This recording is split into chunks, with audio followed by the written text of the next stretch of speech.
Golf Bravo Echo Lima Victor, Mike Bravo Alpha Supervisor. Hello, I'm one of the VATSIM supervisors. ATC has been trying to contact you for some time. Please tune to the frequency and make contact. The ATC call sign is Lima Foxtrot Papa Golf _ Tower on 119.250. Thank you. That is the call that absolutely no aviator wants to get.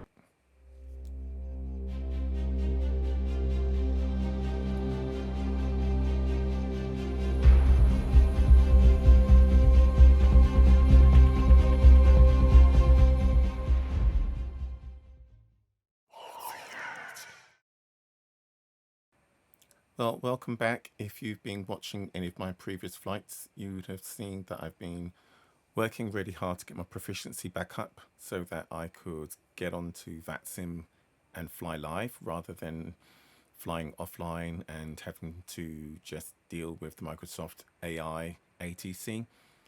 I really thought that this flight was going to be the one where I finally pulled it all together. I was extremely meticulous with all of my pre-flight planning. I checked weather on windy.com for the departure airport Bristol, checked the surface winds, checked the winds aloft, checked the temperatures. I then checked the winds aloft en route for both the destination, Paris Charles de Gaulle, and for the alternate airport in Brussels. I was again extremely fastidious with regards to the flight planning for the route that I would take, both in SimBrief, and I also double checked it in Navigraph. I made sure I checked all of the SIDS and stars and the approach plate for the arrival into Paris Charles de Gaulle, put them all into my open kneeboard electronic flight bag, and all of this was about 2 hours before the flight. So I was planning on heading out about 0930 Zulu. I was up at 0700 on a bank holiday Monday, cup of coffee in hand, reading through all of the approach plates, reading through all of the en route plates, reading all of the notice to aviators. I went through absolutely everything. I wanted everything to be right. As you continue watching, you'll hear me speaking about it on the flight, that I was considering getting pilot to ATC along with the ATC chatter that would be required for all of the audio clips, because I really wanted to improve on the experience of interacting with ATC en route on the flight. For all of the flights that I've done over the last 2 months, they've all been with the default Microsoft ATC. I've been on VATSIM, but in observer mode only, so that I could hear any online ATC or other pilots. And because of the work and the level of effort that would have been involved in getting pilot to ATC and ATC chatter and FSUIPC all set up and configured, and the additional plugins that would mean I would have to consider getting all up and running ahead of any flight, I just figured that I may as well stop procrastinating and putting off that first flight back on VATSIM live in over a decade, where I actually interacted with live online ATC. So I was really careful, and I really thought that this time I had given so much time ahead of the flight to make sure that my system had no issues, to make sure that I knew my route. I've done now, I don't know, something like 50 to 60 hours in the Black Square Analog King Air, so I felt that I was maybe not an expert or completely and utterly confident in every single system, but I was proficient enough in all of the normal operating procedures and the normal checklist. So yeah, I was ready. Got my flight, got the route, put the route into vPilot, logged on, and you'll see, if you watch the extended version of this rather than just the highlight clip or the preview clip that I'm going to put up, you'll see that I was constantly checking through the GTN 750 to see which ATC was or was not manned en route. And at the times where I didn't hear any ATC en route, I made sure I made the calls that I thought were appropriate on Unicom. So the taxiing out at Bristol, the holding short of the active runway, leaving the pattern, and then also my approach into the terminal arrival when I got into Paris Charles de Gaulle. And again, all the time along the way, I was trying to ensure that I tuned into the ATC that I thought was going to be active en route. And you'll hear me remark many times how surprised I was that there wasn't anybody on channel. I'm flying in VR, so I can't look at the vPilot module on my desktop. So I rely on any direct messages that come from ATC to pop up in the tooltip menu or window or pane, whatever you want to call it, inside Microsoft Flight Simulator. It's worked perfectly before in the past when I had a hot mic and the supervisor on duty just sent me a quick DM to say, you've got a hot mic, change your push to talk button. So I didn't get any of those. There were so many warning signs though when I got into the pattern at Charles de Gaulle. I was hearing what I knew it was vPilot with those little audible beeps, but I thought that perhaps they were text chat from other pilots that were communicating or notifying other pilots in the area of their intentions, because again, I did not get that pop-up notification in the tooltip. It wasn't until I got on the ground after an extremely hazardous TCAS alert. The pilot that was on final approach 27 right at Charles de Gaulle must be cursing me because it was a horrible situation. We were in low cloud, heavy rain, the TCAS alert went off, and at my 7 through 9 through 10 o'clock, as the clouds broke, another pilot that was on final approach appeared. We were less than 200 meters apart, so I definitely caused the traffic confliction.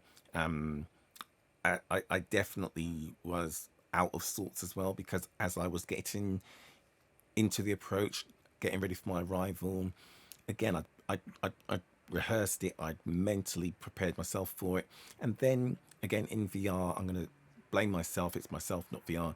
I knew that I had a 2-7 right approach, but I put a 2-6 right approach into my flight plan. So I was a bit confused when I could see that my terminal arrival, the approach, wasn't in the list of approaches for me to activate. It took a while for me to figure that out, and that threw me a little bit out of sorts. So I was all over the place in the terminal arrival. I wanted to make sure I didn't repeat the mistake I made on my last flight into Bristol, where I saw the runway lights, and instead of completing the approach and doing a teardrop approach, I cancelled IFR, and because I got tunnel vision on the runway, and did a straight in approach. So I wanted to make sure I didn't do that. So even though I knew that I was flying, I'm going to say somewhat erratically in the terminal area, I was in control of the aircraft. I was trying to navigate it. So I wanted to ensure I didn't make the situation worse. So I got myself together. I entered the correct approach, activated it, and then headed back out to the terminal arrival point, and then made my approach. Got my final fix for 27 right. Again, I was really surprised to see another aircraft so close. I should have done a missed approach in retrospect, but I just assumed that I wasn't the one in the wrong, hindsight being a wonderful thing. So I continued my approach, got on the ground. There was traffic on the taxiway exiting the runway. I again tuned into ground, but I didn't tune the right frequency. There were multiple. I tried a number of them and just didn't get the right one. And again, I tried tower, but again, didn't choose the right one. So many mistakes. Tower tried calling me, ground tried calling me. I didn't have any idea they were trying to call me. But again, I made my calls on Unicom, and then I just taxied to the ramp. I didn't follow the correct taxi route, obviously, and I was just an absolute nuisance. I thought very hard about just deleting the VOD and not saving it, not uploading it. It's embarrassing, disappointing. But a couple of weeks ago, I watched, I can't remember the YouTube, I think his name's So Cool Pilot. I'll have to look it up and put it in the description. And he posted a flight where he was trying to get his IMC rating, and he didn't fly as well as he knew he could, and he didn't maintain the control over his aircraft that he knew he should have had, or his situation awareness. And he posted the video. He thought about not posting it, but he posted the video as a learning lesson for himself, and then for anybody else that could watch it. So that kind of gave me the incentive and motivation to make the video, post it, mostly for myself, so that I can't hide from the mistakes I made, but also so I can look back on them and highlight to myself the things I did right, so I can continue to do those things, but the lessons of where I need to make a little bit more effort in my planning and my checks, especially my software setup. Ironically, it highlights why I don't want more and more plugins. That's just one more thing to go wrong. But it turns out that at some point over the last few months, either and I think it was probably me, but either I turned off the tooltip where the vPilot text messages get delivered to me in VR via the software tooltips, and I'm sure I turned them off. I vaguely remember turning off tooltips because I didn't want the tooltip popping up to always tell me that the barometric pressure needed to be changed, or that their heading was slipping and needed to be realigned. I didn't want all of those tooltips up on the screen, and I think that's possibly when I turned it off. It's either that or during one of the service updates it's reset, because I know that the replay option in the developers toolkit always resets. But don't want to blame anything else. It was likely myself. I turned it off probably for immersion, and it came back and it bit me. So I've turned it on for now. But what I'm also going to do is I'm going to add it into my checklist, both my manual checklist, and I'm going to add it into my checklist in the King Air to ensure that I've checked the tooltip is on, so that it doesn't put me off attempting to continue flying on VATSIM live in VR. Anyway, that's an extremely long monologue. We're 12 minutes into the video. All you've done is seen me with the flight planning, but as you can see, we're 12 minutes in and I'm still reading through the approach plates. I'm checking all of the minimum altitudes, all of the minima. I'm checking the approach, the arrival, the active runways. So I'm going to take the lessons from this of the things I did right and I need to continue doing, but I'm also going to learn the very, very harsh lessons. I have to apologize wholeheartedly to both tower and ground that were on duty at Charles de Gaulle on VATSIM. Today is the 1st of May 2023. The timestamps when they tried to contact me are at the end of the video. And also I have to apologise to the supervisor on duty who tried to contact me, but then also thank them because they were extremely understanding. They helped me to troubleshoot what the issue was. They didn't just chastise me. They came back. They did obviously say, look, you need to ensure that you can monitor the text messages or the voice messages coming in. That's the rules on VATSIM. But they understood when I said, I don't understand why they didn't come through. They've come through before. And again, this is what you want from VATSIM. This is why I want to fly in VATSIM. They responded in the way you would want ATC to respond with a pilot that's learning. They came back and helped. They said, what are you using? They only know of one piece of software in VR for Microsoft Flight Simulator that does that. I said, that's not it. I've never had to use another plugin before. And then afterwards, I went and I had a look, and I came back to them. They didn't mind messaging them again to say, I've checked in vPilot and I still have ticked the option to send through messaging. And that's when they said, okay, yeah, when you have that ticked, you also need to have another option turned on in the sim. And they came back with the step-by-step check here, check this is turned on, and it wasn't. So thank you. They also said they didn't mind that I referenced the help that they gave. I'm not going to name them, just their position and the time that they were on, because again, they said, yeah, any lessons for any other pilots is what it's all about. So apologies to tower, to ground, to the supervisor, and to any traffic that were also in the vicinity. But this is why we do it. So I'm now going to, for those of you who are going to sit and watch the entire 3 hours of this, thank you.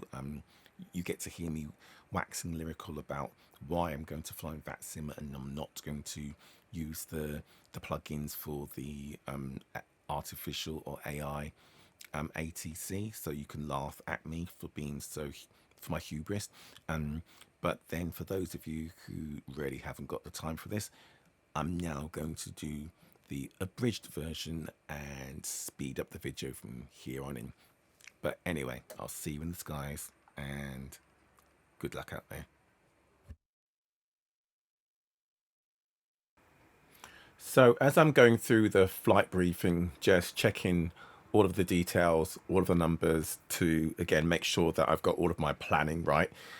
And again, I'm trying to be meticulous and not to make any complacent mistakes, checking my out time, the en route time. And it's here that I noticed that I've fallen back onto my past bad habit, leaving max speed set as the cruise speed, or cruise setting I should say, in SimBrief. And it's because I created a new flight. I didn't amend a previously existing flight. But anyway, we're going to go back and change that in a second. But for now, our distance on this flight is going to be 336 nautical miles across the ground, or about 307 on our track. We're going to have winds coming from 327 degrees at about 38 knots, averaging throughout the flight. We're going to be en route for about 1 hour 8 minutes. We're going to be there longer once I get to the arrival and I start making mistakes. We've got 5 minutes contingency fuel, 45 minutes for our alternate to Brussels. So a final reserve on board. We're also taking like 30 minutes just for that contingency. So our max fuel is going to be, well, block fuel, I should say, it's going to be £2,361.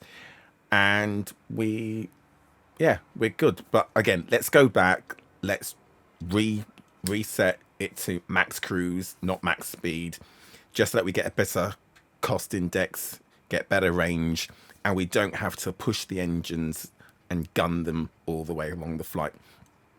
So it's little things like this, that attention to detail, that had me feeling a little bit more confident that I was spotting mistakes. I wasn't just complacently going ahead. So again, lessons learned, and as long as I apply them for each consecutive flight, or subsequent flight, I should say, then I'm learning, and I'm improving. That's the aim. So anyway, generate the flight plan again, generate the briefing again, send it to my open kneeboard so that I've got it as a reference in the electronic kneeboard along the flight. Also sent it directly to the TDS GTN 750 so that I can import it as the flight plan in game, and also sent it to Microsoft Flight Simulator so that I've got it there as well.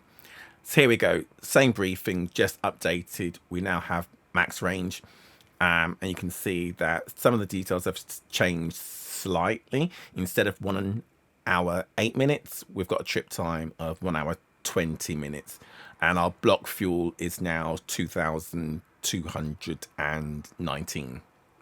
That's pounds.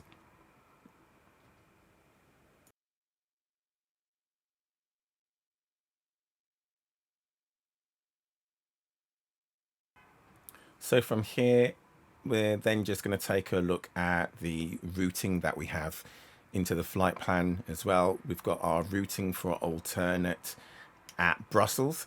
And then we've got our routing out of Bristol. We'll be departing runway 27 on the Horfer 1 X-ray departure, transitioning at Horfer. Then we get onto the Lima 607 airway, and then track all the way out to BBAX and we'll be on the BBAX 9 Delta arrival. Although that's the plan, it gets very confusing when I realise I put a 2-6 right arrival in instead of the 2-7 right arrival that I should have programmed into the GPS. But anyway, so again, just looking at our weights, we've got 690 pounds in payload. Our zero fuel weight we already looked at 10,649 pounds. And our takeoff weight should be 12,664, way below our maximum takeoff weight of 15,000 pounds. So this is now when I'm just looking at what flight levels I will be at or need to be at or mustn't exceed along the route.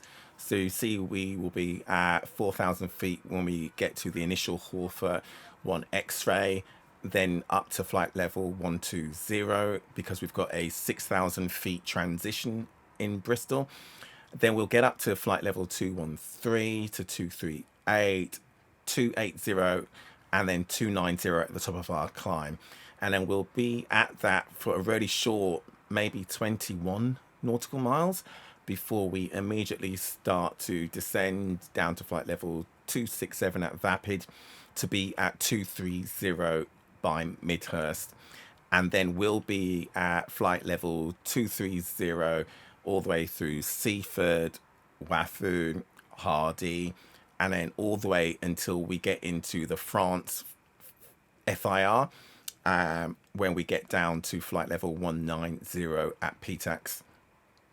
And that's only about 20 miles out, or 13 actually miles out, before we hit BBAX, which is where we should start on the BBAX 9 Delta terminal arrival.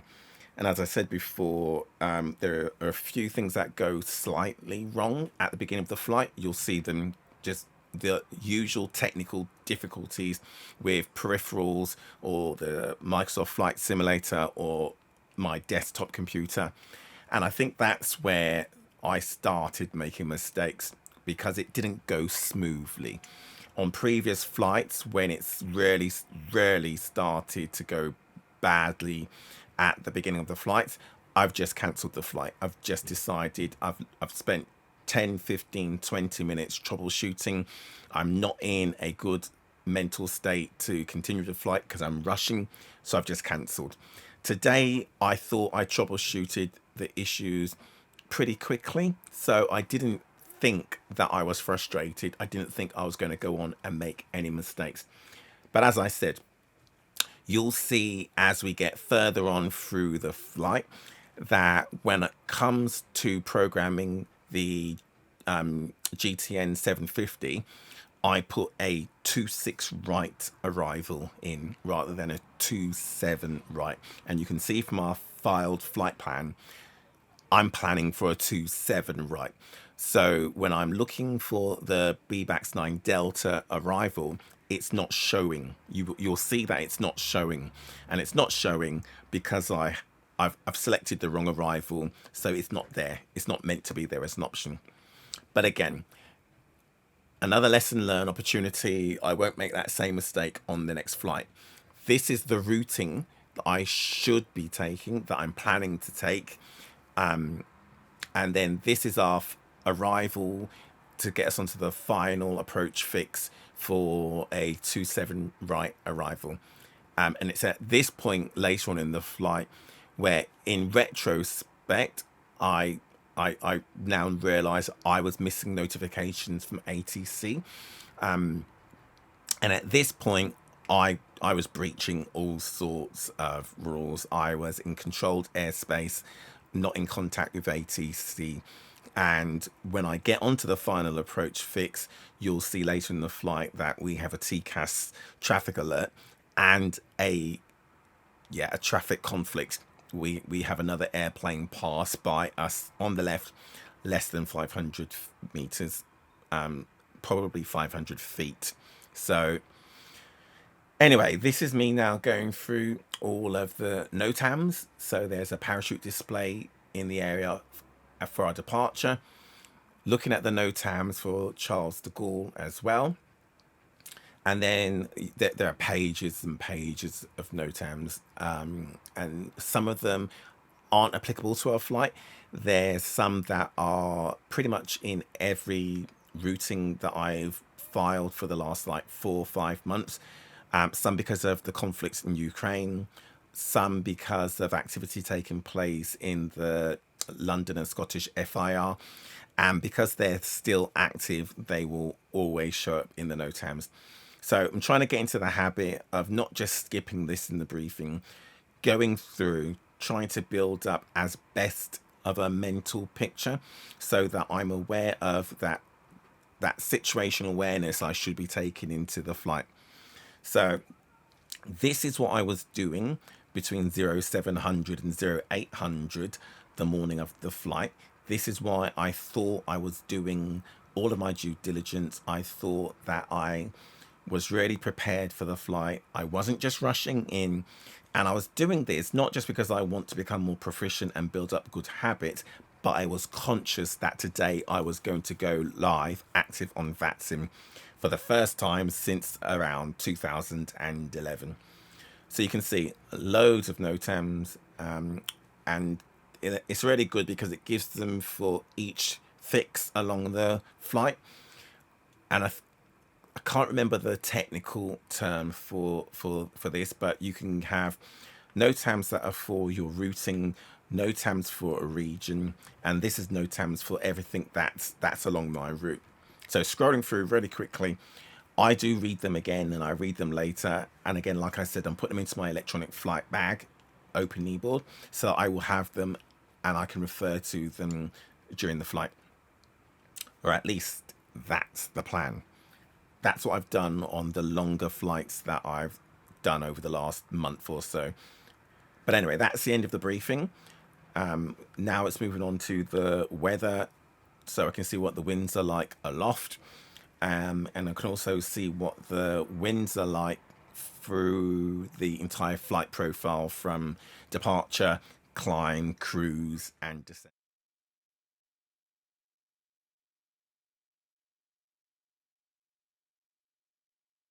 Hasn't ever looked at one of the wind charts, these little weather vanes, they show you the direction that the wind is blowing, which direction it's coming from, and then each one of those little tick marks on what look like the quill of the vane, each one of those, well, a full length one represents 10 knots, a half one represents 5 knots, so you can just do multiples of 10s or 5s to give you an idea of what the winds are.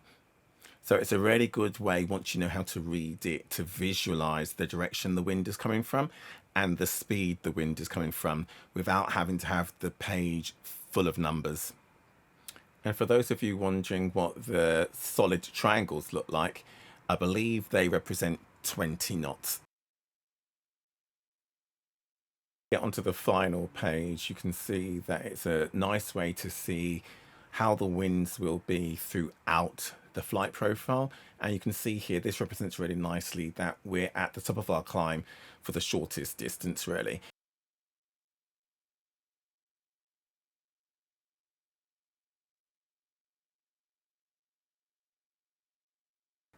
And that's it. That's the end of the briefing. So 57 pages of information to read through to pull out what's relevant and applicable to the flight, to remember the critical pieces of information, and to try and build up that mental profile, that mental picture of what the flight looks like, should be like, and what to expect before applying any power to the aircraft.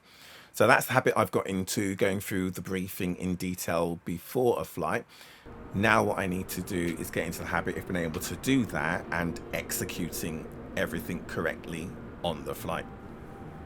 So let's go.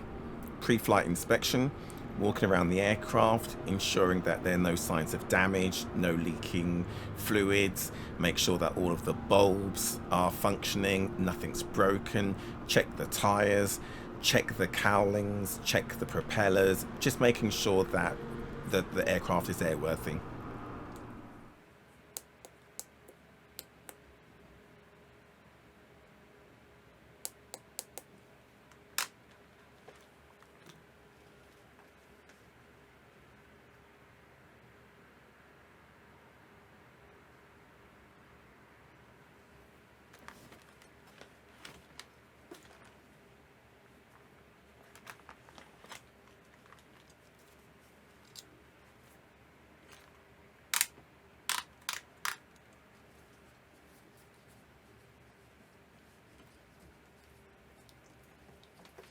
Okay, good morning and welcome. This is going to be a relatively short flight compared to the flights we've done recently. It's just a short hop. I think it's about 260 something, maybe 65 nautical miles from Bristol to Paris Charles de Gaulle, and just a short hop to take us from the last round of the HSO Gold Star Series for 1954, which was at Castle Queen, and the next round will be our 24 hours of Le Mans, so nearest airport, Paris Charles de Gaulle. So let's get this flight on the road. Done all of the pre-flight briefing, read through the noticed aviation, so many pages. A lot of it was for any of the flights that would go through the London or Scottish FIR. So a lot of the notifications were about like wind farms, and there was a parachute drop that's actually in the area. Way too many pages to go through to make you sit through, so I've done all of that. So now it's a case of getting through the pre-flight briefing and seeing if we can make this a nice, seamless and uneventful flight. So all of the pre-flight inspections are complete. Got one ground handler there on the push back trolley. I don't see any others, but if you watch the flight out from, where was it, St. John's in Canada, you would have seen that we had two additional ground handlers, and one was in our blind spot at our 5 o'clock or 7 o'clock to be more accurate. Look at that weather over there. That does not look good. Much clearer over here. A little bit of a pocket over there. Dark rain clouds. So let's see if we can get out. We're going to be taking off runway 27. So westerly departure, but then we'll take the Halifax or the Horfer 1 X-ray departure, which will take us onto a northerly track until we then take a easterly track. So let me just call up the paperwork that I've got to complete. So we have an estimated out time of 0930 Zulu. It is currently 0913, so we've got about 22 minutes to do all of our pre-flight checks. It usually takes about 29 minutes. We're estimated off at 0950.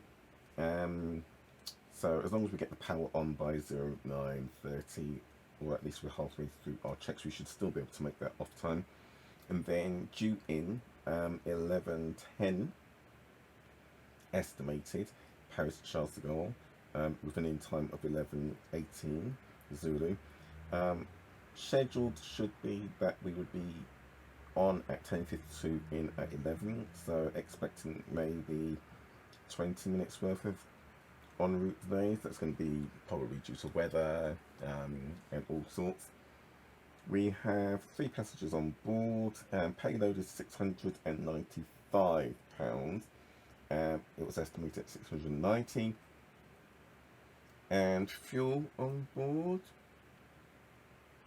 we have £2,203, estimated at 219. So I'll double check that. Might need to put in a little bit more fuel.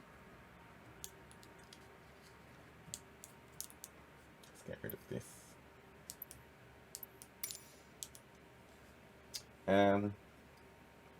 Estimated takeoff weight is 12,664 pounds.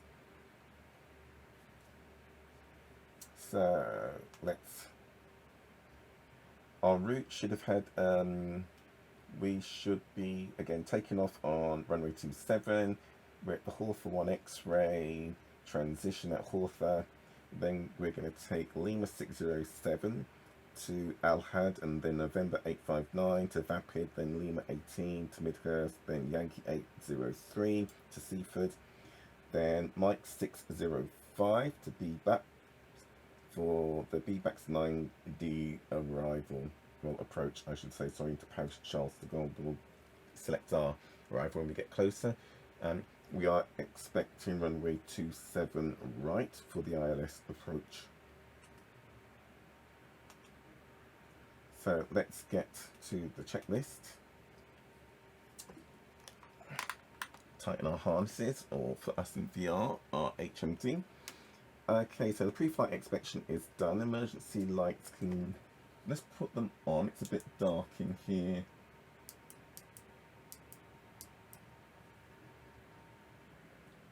This controller isn't, the right hand controller doesn't look like it wants to cooperate. Okay, let's see, is the mouse interfering?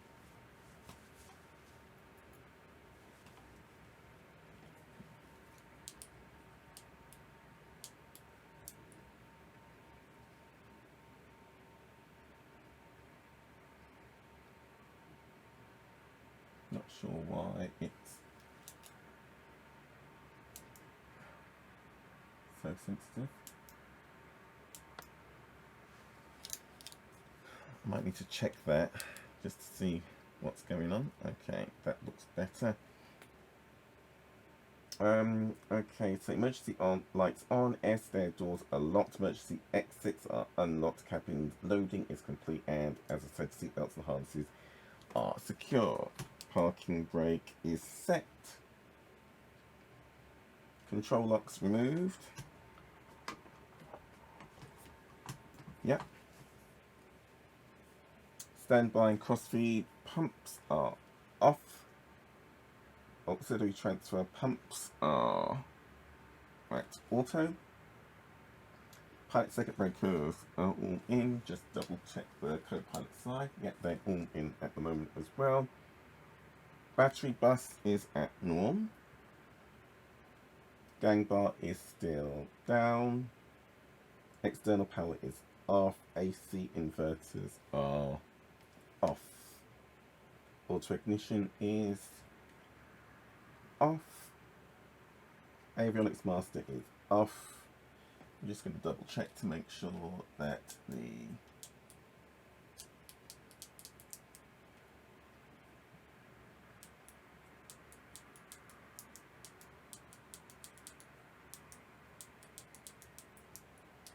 I'm not sure why this isn't functioning properly. I need to check this before we get underway. Okay, I need to come back and check this. Something's not right with our controllers. They appear to be in a different mode, so let me just pop out of VR and check that.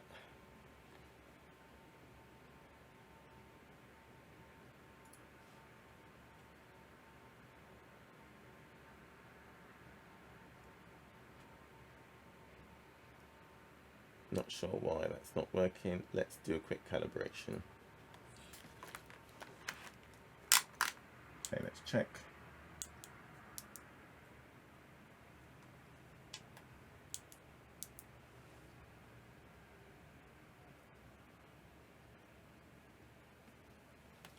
Okay, let's try that again. There we go. Okay. So make sure that weather radar is off. Okay. So where do we get to? Avionics master is off. Auto ignition is off. Bus sense is at norm. Bus ties are at norm. Engine anti-ice, we'll leave it off at the moment. Anti-ice actuators are at main. Starters are off.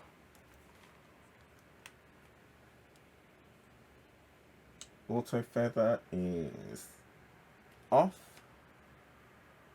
Landing gear is down and locked. Exterior lights are all off. Ice protection is all off. Prop sync is off. Power levers are at ground idle. Let's just, there you go. Propeller levers can go to full forward.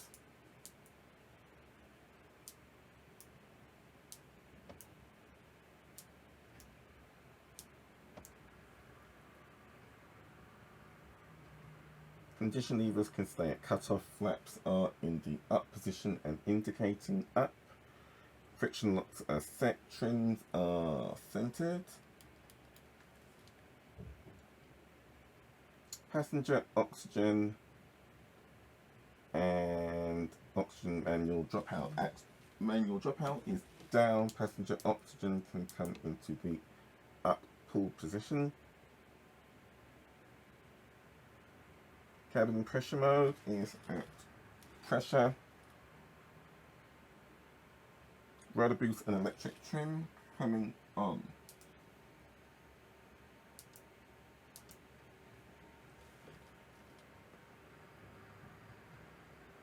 Cabin master is off. Cabin lights are going to go to dim.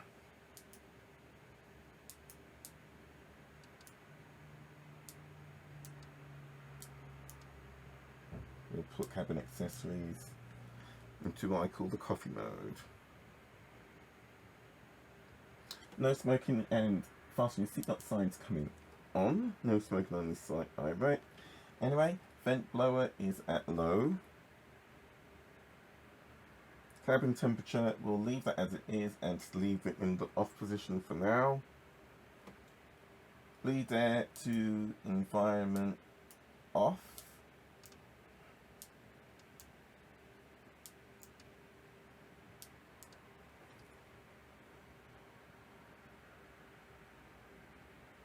Aft blower is going to stay off for now.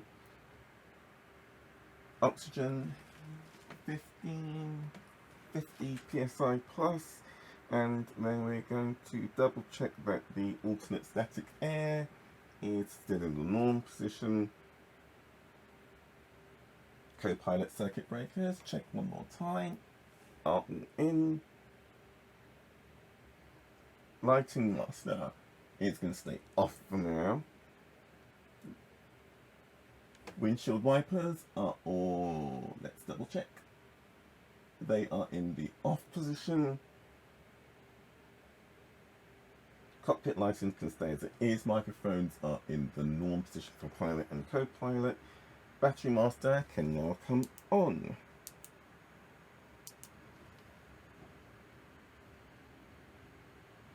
Let's check the battery volts.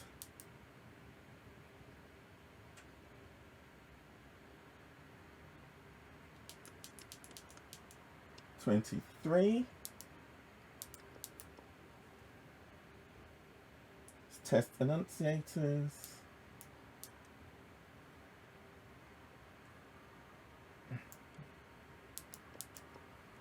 Observed. We'll leave the brightness as it is. Fuel quantities.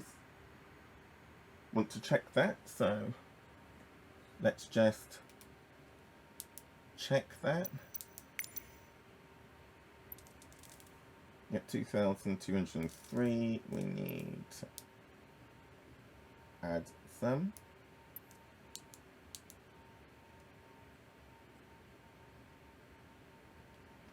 Let's double check to see what we had. Briefing. We require 2219. We now have 2239. Update that on the log.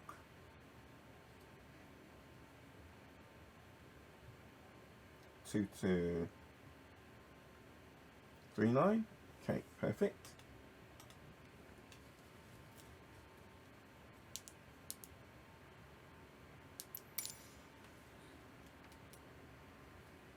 Okay, we can now do the engine start. weather pattern is moved, and it looks like it's moving into our departure trajectory. Okay, so let's turn on the beacon to warn them outside that we're about to start the engines. Okay, beacon on.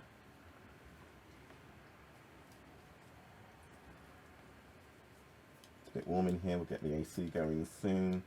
So propeller area on number 2, make sure it's clear. Clear prop.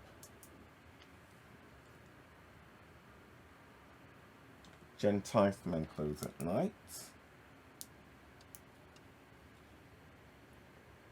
Right starter into the start position. We watch the NG climb, past 12%. Right propeller starts turning.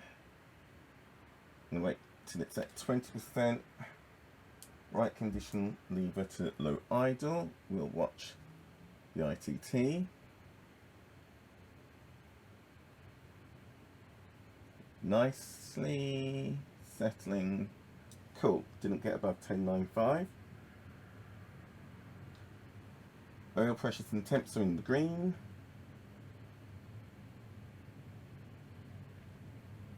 NG is above 50%, so the right starter can come off.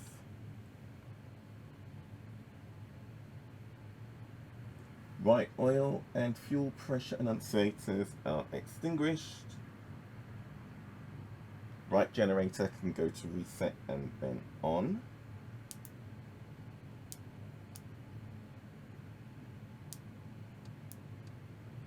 Right DC gen annunciator extinguished.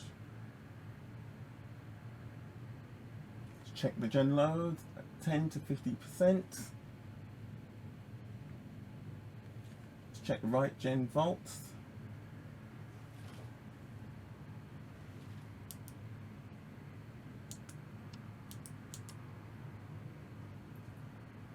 .28 volts, batteries positive. Right condition lever can come to high idle. I'm going to use the mouse, I don't trust the fidgety controller at the moment.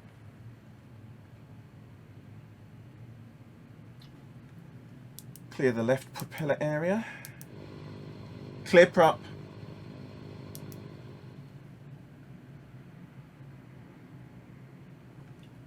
Left starter can go to start.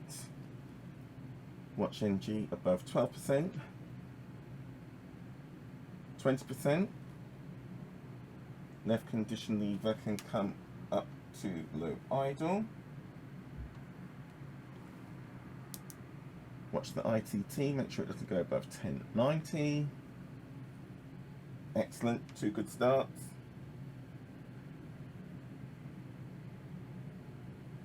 Check the oil and pressure and temps, they're both in the green. NG is above 50, so the left starter can come off.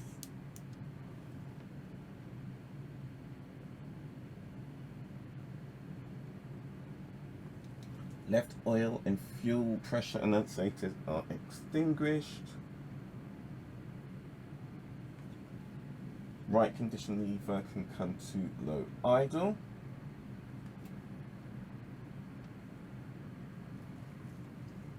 Left DC, left generator can go to reset then on. Left DC generator annunciator is extinguished. Left gen load is at 10 to 50%.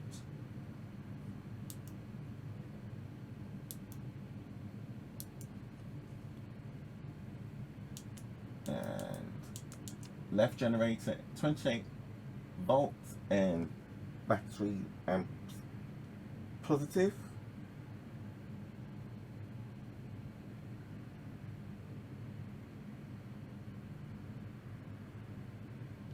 Gen ties are at norm.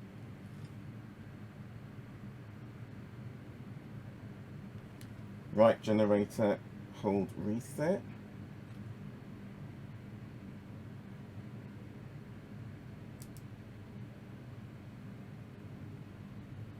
then we'll check the left generator volts.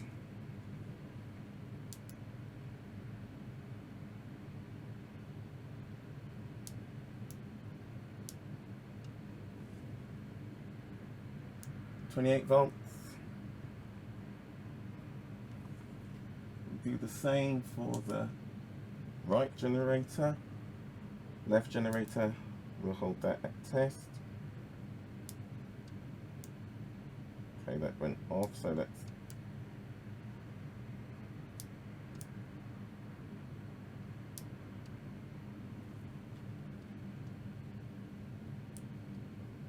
okay, yeah, that's good.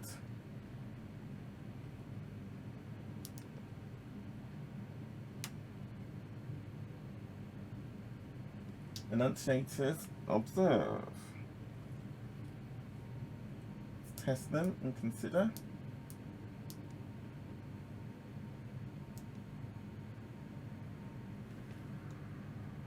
Okay. 2 good starts.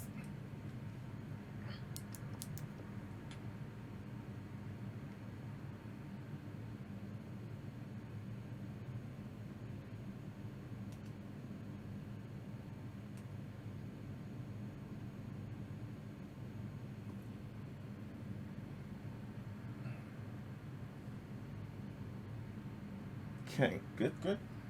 So before taxi test, let's do the fire detector test. Cycled.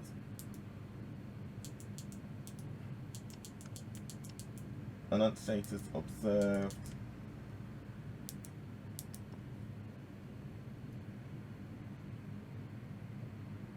Gear handle light test.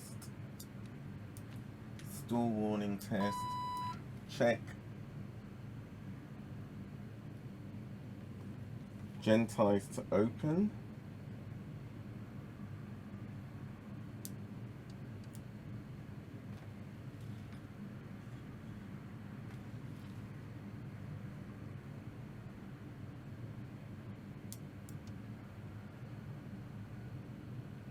Gen tie enunciators are illuminated. Let's check that the center volts match the battery volts.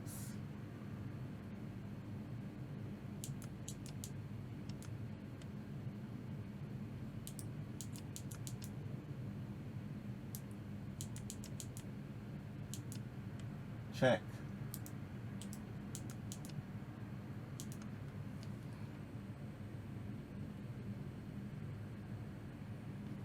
Bus sense to test.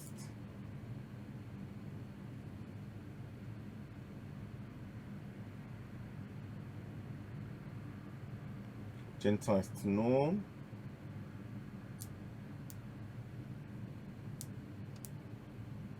Bus sense to test.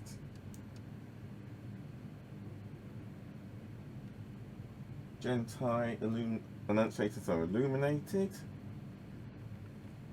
Bus sense to reset. Gen tie enunciators extinguished. Check the triple feed volts. 28.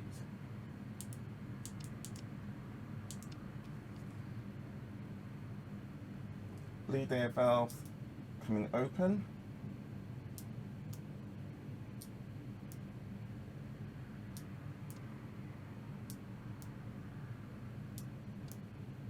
Right open, left open.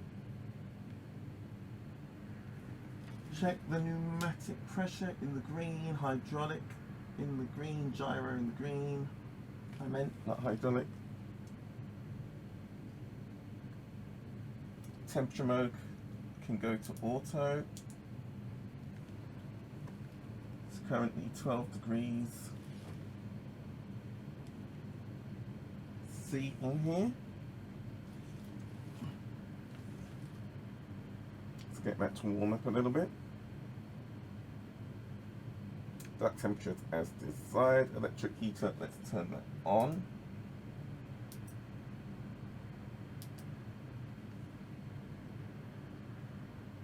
Cabin master can now come on. Put the cabin accessories at an on, give them some creature comforts back there.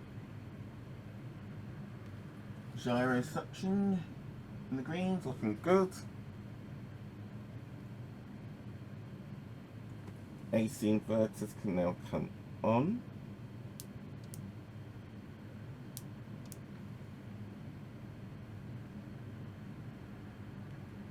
AC bus annunciators are now extinguished.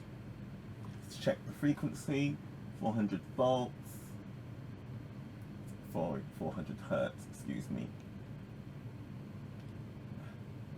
Control that is getting on my last nerve at the moment. 120 volts. Weather radar, let's check it's in standby.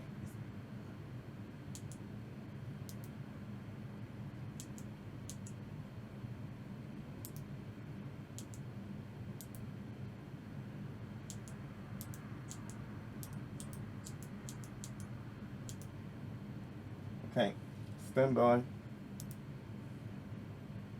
Avionics master can now come on.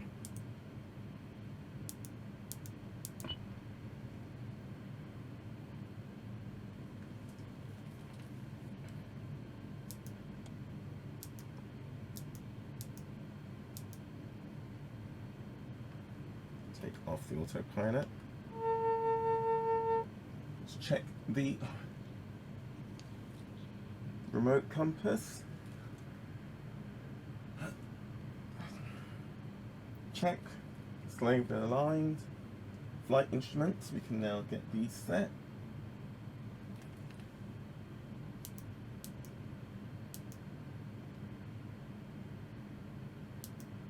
So let's load our flight plan.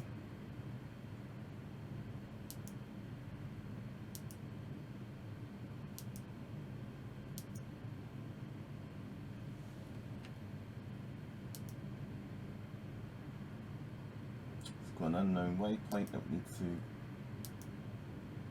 to delete.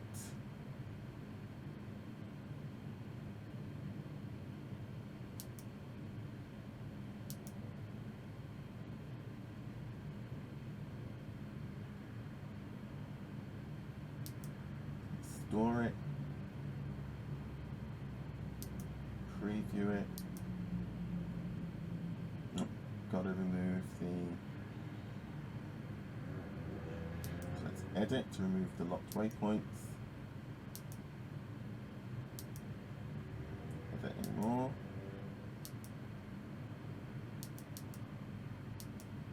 Nope. Okay, excellent. Let's store that again.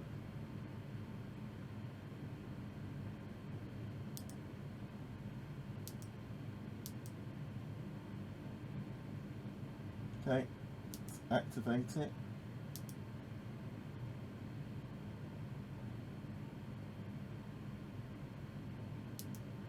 Let's get the airfield elevation, 622 feet, and we have 1018 for Q&H. Get that set.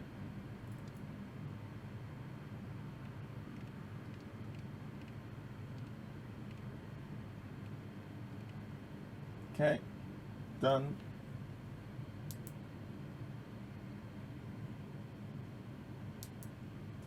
Let's tune the ATIS.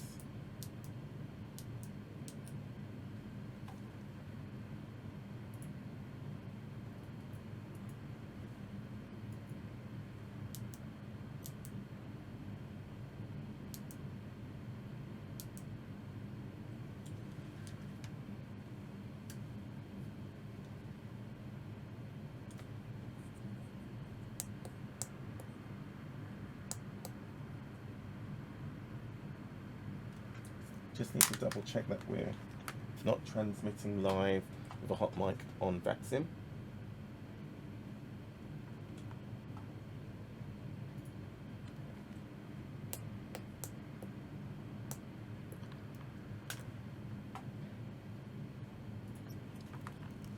Okay, that's checked.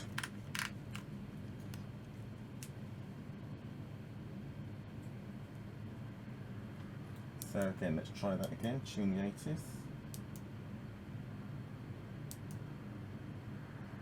Bristol Airport information, Mike 09er 00 Zulu. Wind 261 at 8. Visibility 6. Sky condition, few clouds at 1,900 feet, ceiling 4,800 feet broken. Temperature 12. Dew point 10. Altimeter 30.06. ILS runway 27 in use. Landing and departing runway 27. VFR aircraft say direction of flight. All aircraft read back hold short instructions. Advise controller on initial contact, you have Mike. Bristol Airport information, Mike 09er 00 Zulu. Wind 261 at 8. Visibility 6. Sky condition, few clouds at 1,900 feet, ceiling 4,800 feet broken. Temperature 12. Dew point 10. Altimeter 30.06. ILS runway 27 in use. Landing and departing runway 27. VFR aircraft say direction of flight. All aircraft read back hold short instructions. Advise controller on initial contact, you have Mike. Okay. Bristol Airport information, Mike 09er 00 Zulu. Wind 261 at 8. Visibility 6. Sky condition, few clouds at 1,900 feet, ceiling 4,800 feet broken. Temperature 12. Dew point 10. Altimeter 30.06.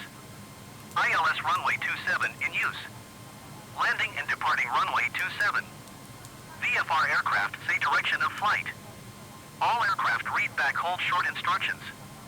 Advise controller on initial contact, you have Mike. Got it. Bristol Airport information, Mike 09er 00 Zulu. Wind 261 at 8. Visibility 6. Sky condition, few clouds at 1,900 feet, ceiling 4,800 feet broken. Okay. So that's our flight instruments set. Let's just get the trim back as soon as the autopilot engages. It tries to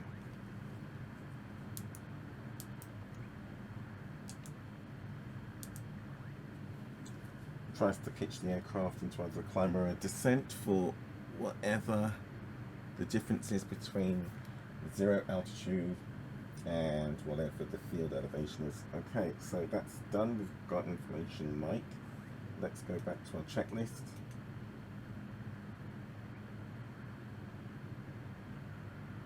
So audios and radios set, flight controls free and correct, annunciators look fine, exterior lights, let's turn on taxi lights, put on the ice lights, put our navigation recognition on. We'll leave the strobe for now. We're going to put on the tail flood 2. I'm going to do a brake test. So parking brake, release, hold the brakes, we'll bring the engines to flight idle. Okay, let the RPM settle, release the brake, we're rolling, and brake. Hold it, and we'll bring the throttle back to ground idle. Set parking brake. Okay, so we can call for our clearance, so let's just get a few more things set first. Now that we have power, we can do the checklist from the GTN 750. Let's get the flight planner, reading from our onboard sensors, same with the trip data.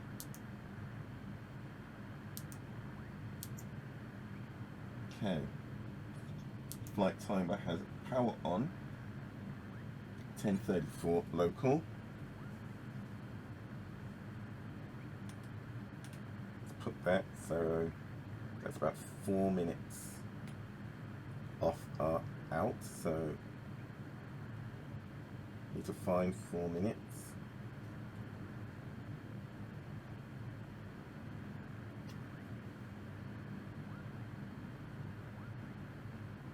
Okay.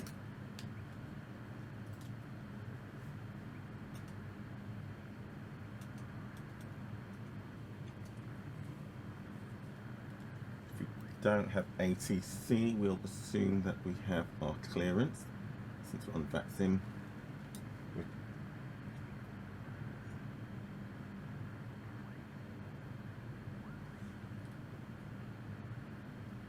So we will take our routing as per our flight plan.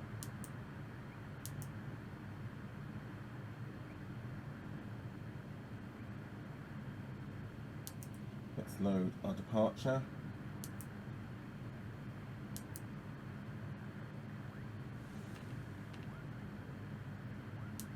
The whole, where are they? Don't have it in, so let's select. Where is it? It's not showing.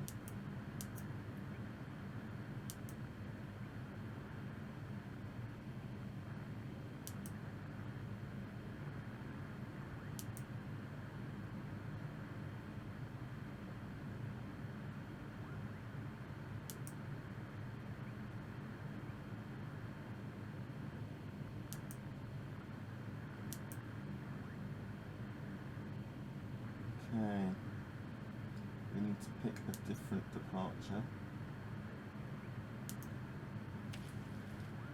Let's have a look at our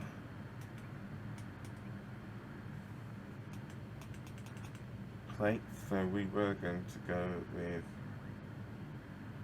the Hall 1 X-ray.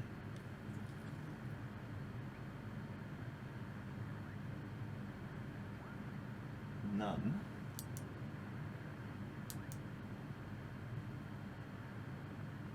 Okay, so let's just go back to the ATIS and just double check which runway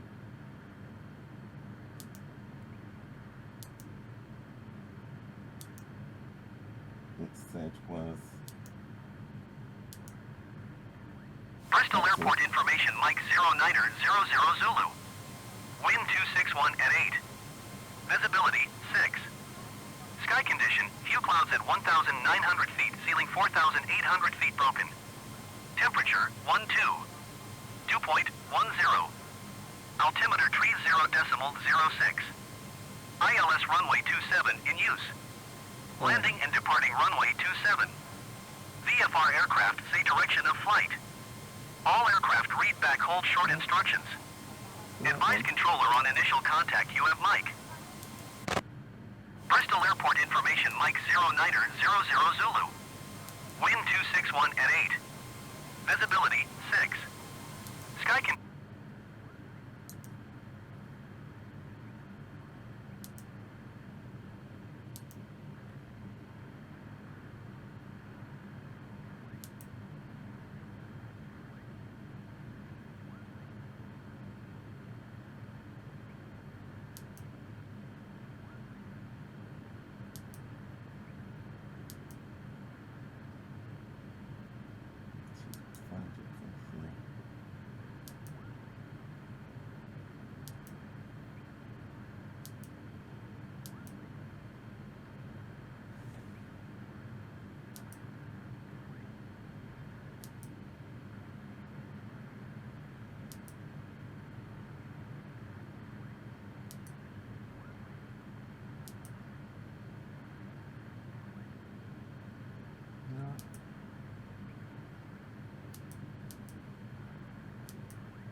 I need to choose a new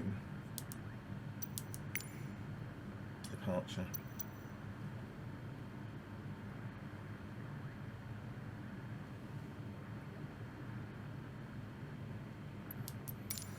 Oh, well, doesn't want to play ball either. Let's do this manually.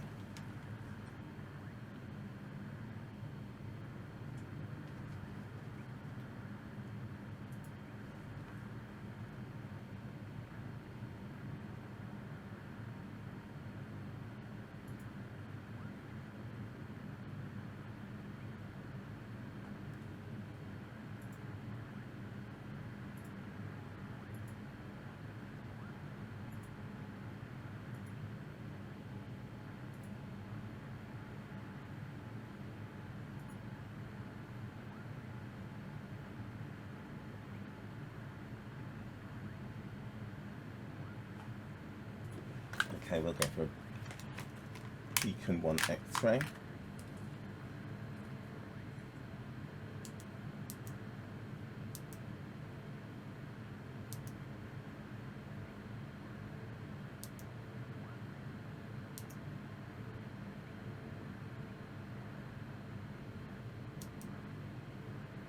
Take that instead. Okay.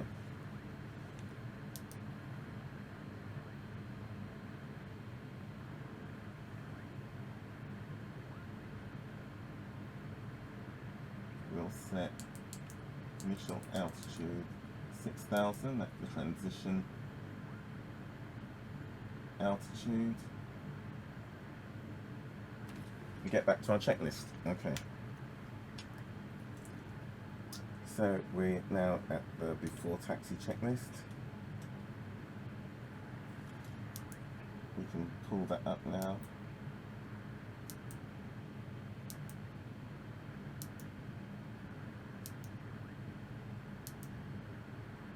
Okay, so we did the fire detector test, we did the fire annunciators, the gear handle, the stall warning, the gen ties, and the gen annunciators. We did the center faults, the gen ties, center faults, and bus sense and gen type annunciator test.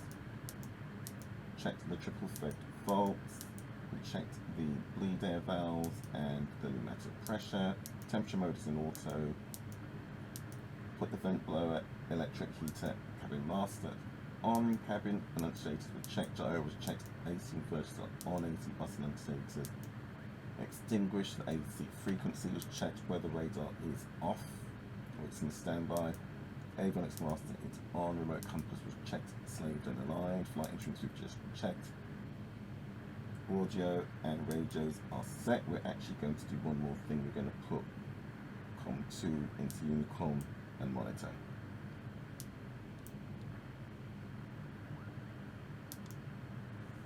Okay, flight controls were checked free and correct. Annunciators were checked, instrument flags all looking good. Exterior lights are set, parking brake set. We did the brake test.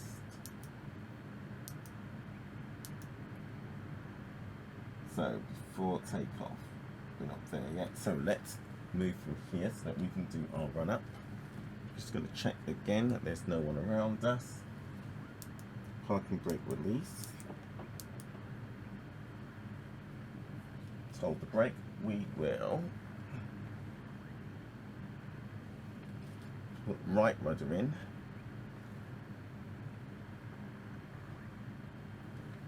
Throttle to ground idle. Slowly release the brake.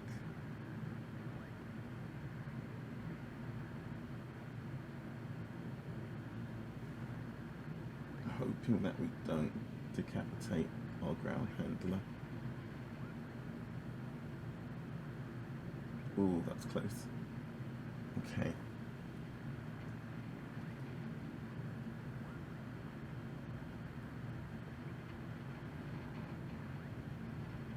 Okay, so now we are pointing the nose away from him. We can do our run up.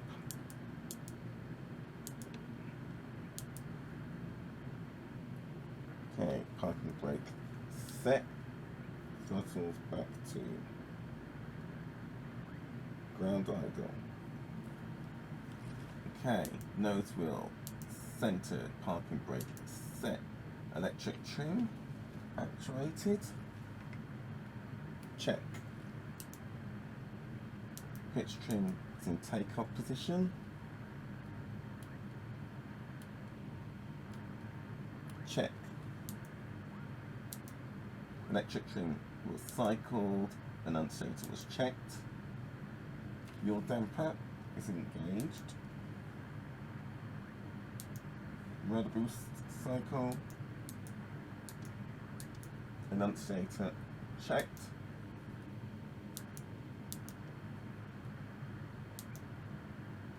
Heading bar 30 degrees left.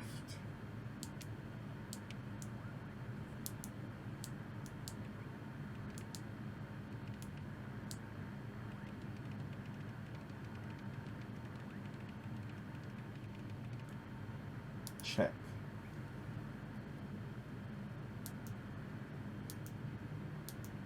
Autopilot master engage. It still wants to mess with the trim. Okay, and heading mode engaged. Observe yoke. Observe flight director.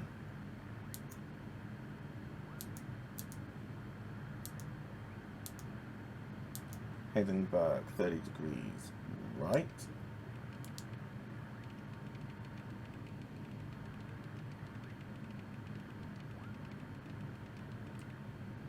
Observe yoke.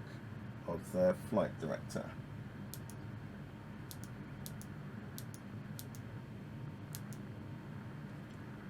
Autopilot disconnect.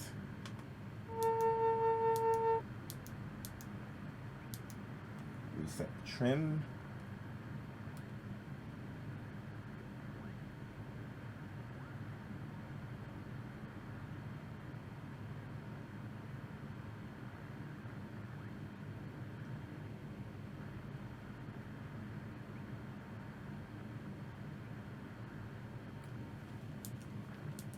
Let's set nav mode and let's set climb. So we've got altitude climb. Altitude hold, I should say. Engaged. Okay. Engine anti-ice can now come on.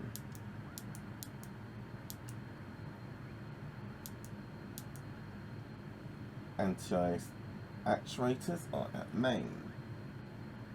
Annunciators illuminated.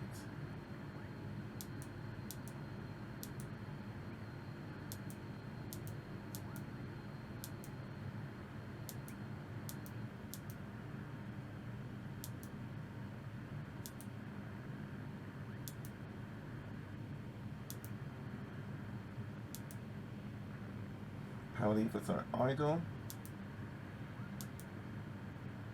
Auto ignition can arm.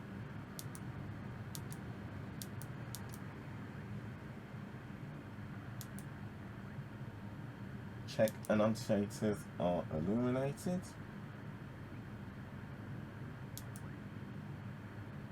Power levers to 17% torque.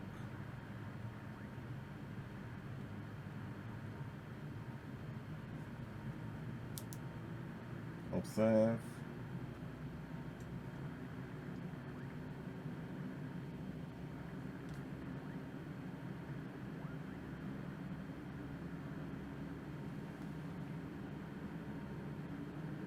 Waiting for the left auto ignition, the left ignition annunciator to, there you go, extinguish, followed by the right, check. Power levers back to idle. And ignition annunciators illuminate.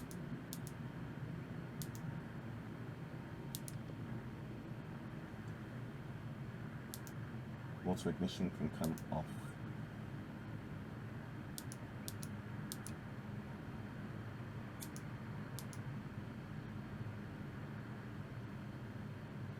Okay, you're going to hold the prop gov.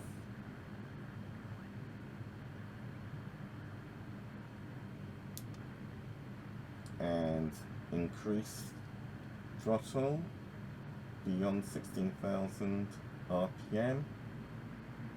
Governor should hold the propeller RPM at 16,000.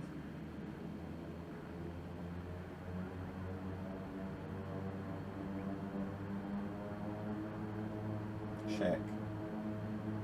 Release the gov. And there you go. Propeller RPM increases. Go back to idle. I'm going to skip this because I can't do the individual propeller levers.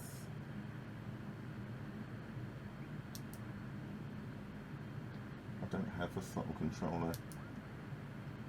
Okay, propeller levers as a full forward.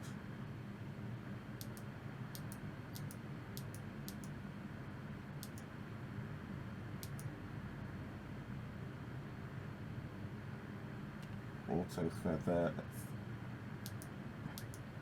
leave that for now. Okay, so let's taxi, let's our run up done. Let's notify traffic.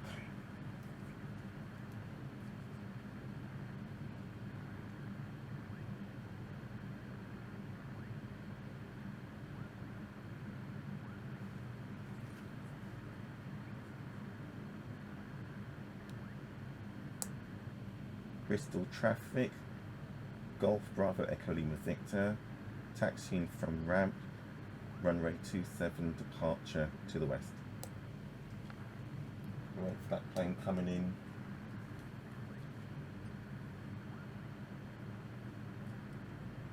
Let's get on Unicom.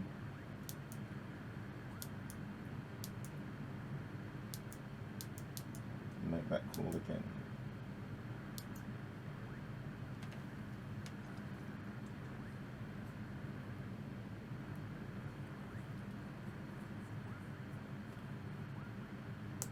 Bristol traffic, King Air Golf Bravo Echo Lima Victor, taxiing from General Aviation ramp, runway 27 departure to the west. Check if your mic is muted or not. It's not muted. Let me try that again. Bristol traffic, mic check.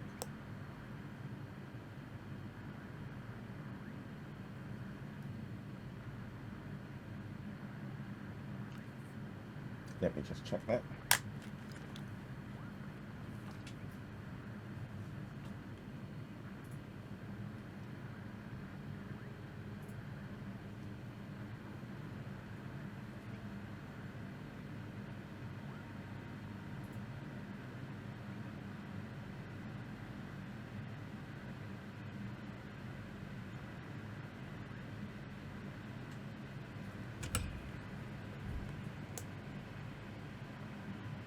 Bristol traffic, mic check. Yeah, Notification calling from Bridge 355. let me try that again.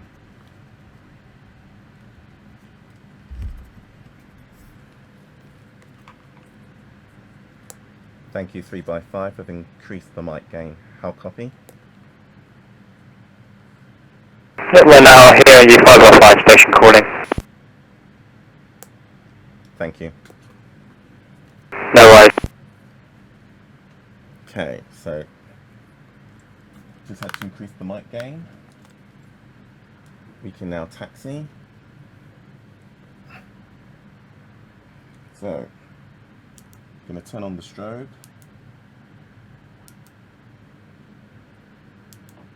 Release the parking brake.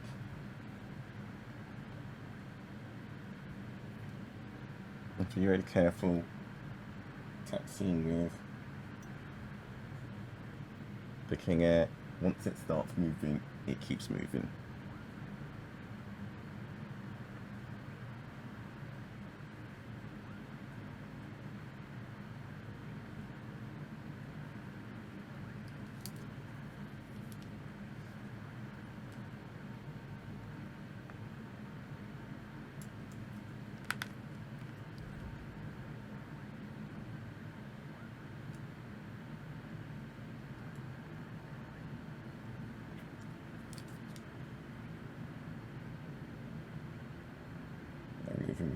Choose throttle.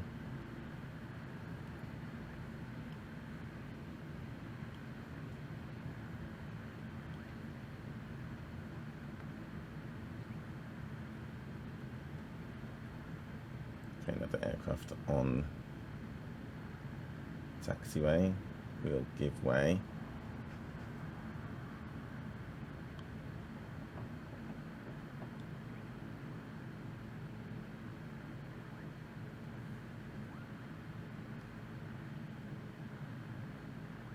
Okay, they're parking. So parking brake set. Okay, electric heater comes off. Generator load checked. Battery amps are charging. External lights, let's put on the landing lights for takeoff. Ice protection. Going to bring on the prop ice, the vent ice, anti-ice even. Stall warning anti-ice, the pitot anti-ice. We'll do the windshields in a bit. Auto ignition we're going to arm.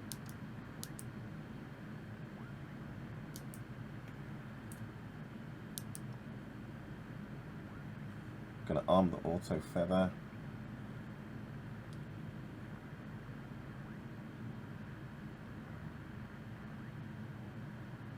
Once the mouse controller stops. Having a moment. Okay. Engine anti-ice is set. Transponder is going to go to altitude reporting. Weather radar can come on.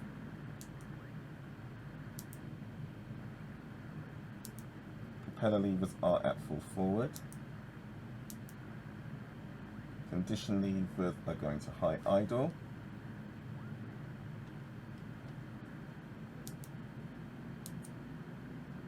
Enunciators, check and consider.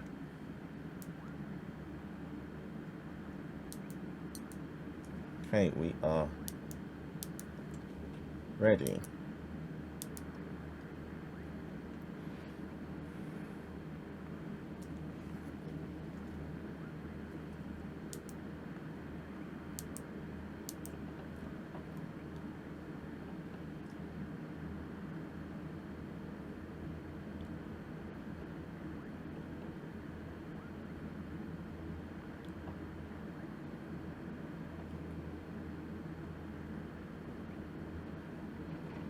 We'll hold short, check for any traffic in the pattern.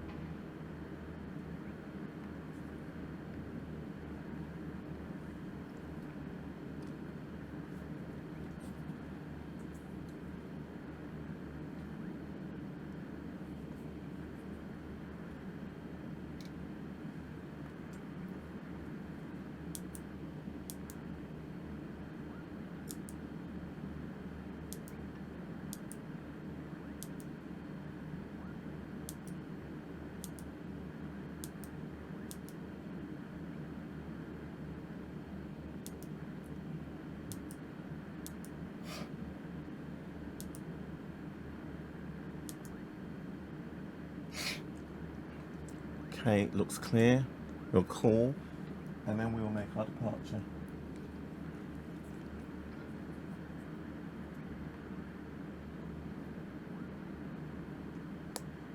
Bristol traffic, Golf Bravo Echo Lima Victor, lining up runway 27, beacon 1 X-ray departure.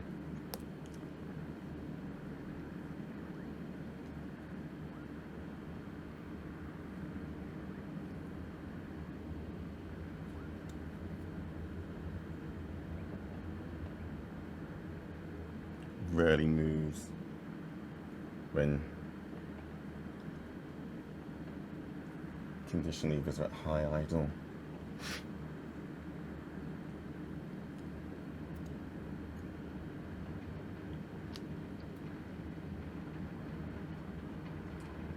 Okay.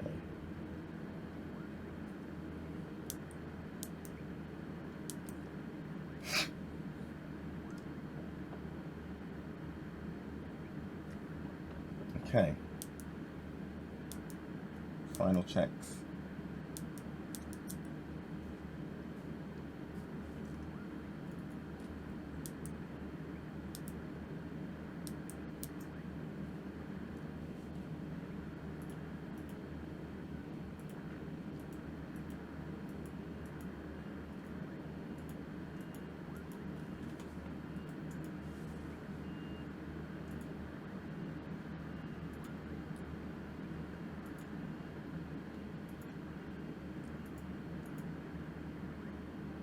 Power levers to take off. Watch the AFX lunches come on. Watch the ITT doesn't go above 820. And then pitch for a 10-degree climb. Okay, we are good to go. Okay, so power levers coming forward to take off. We'll make sure we don't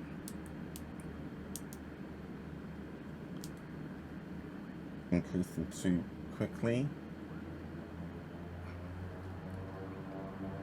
Give the propeller RPM time to stabilize.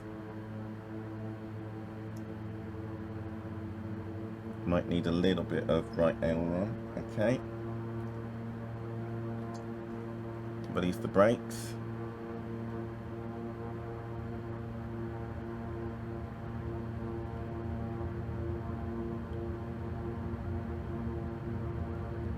Positive, no, airspeed alive. V1. Rotating. Positive rate of climb.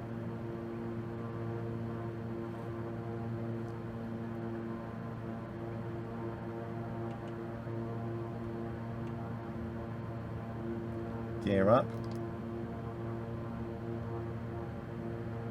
800 feet. Flaps up.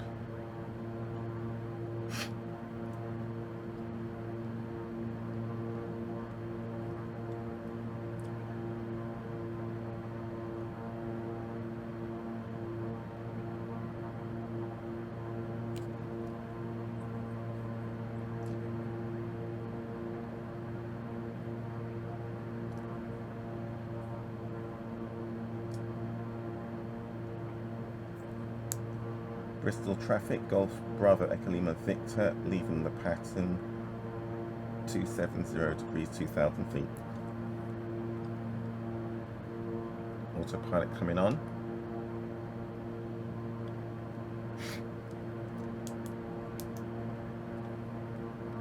Landing lights can come off.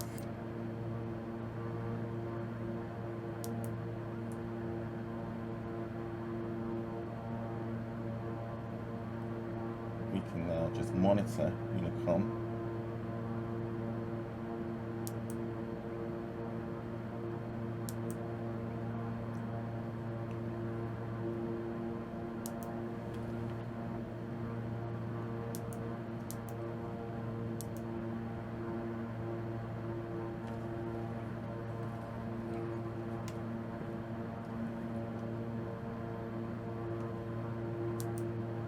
Okay, let's check our checklist. Power levers, set them as they are for the climb. AFX and uncertainties are illuminated. ITT is just above 700. Landing gear is up and secure. Flaps are up, landing lights are off. Autopilot is engaged. Check the cabin pressure is in climb. Okay. We're going to climb. So power levers are set. ITT is set. Propeller levers. Okay, let's bring them back slightly.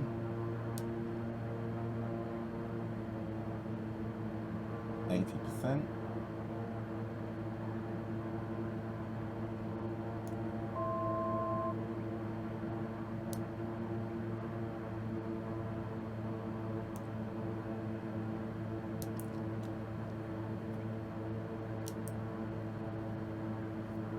Okay, so not above 6,000 feet. So we'll stay at 6,000 feet until we've completed departure. We're at 5,800.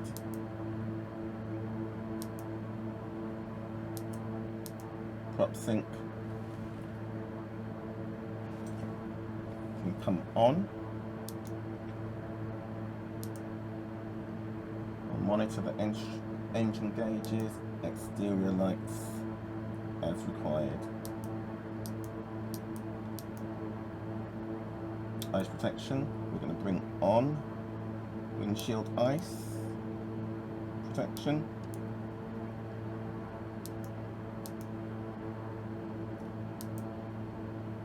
Next checks 18,000 feet.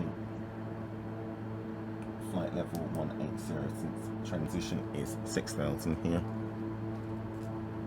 Okay, time is 11:16 local, so 10:16 Zulu. We can enter our out time.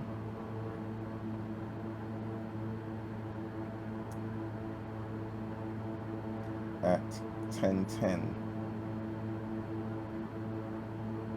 10:15, let's be more accurate. Okay, so we are ahead of schedule.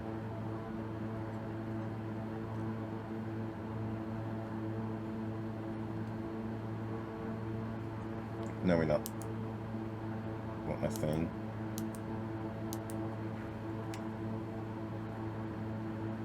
Yeah.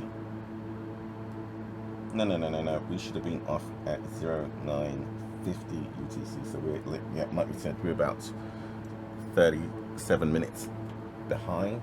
That was very much down to all of that fannying around with comms and the controllers. Okay, so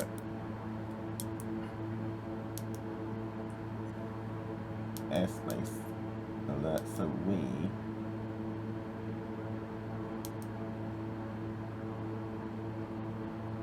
still flying the departure. Let's tune approach.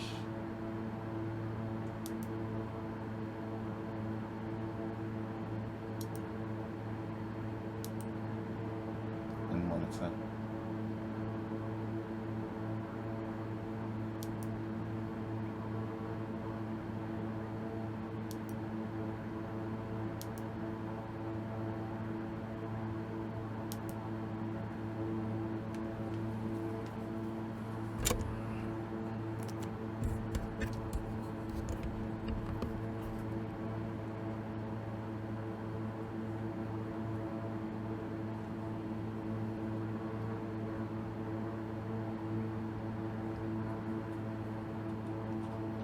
This would be an interesting day for VFR.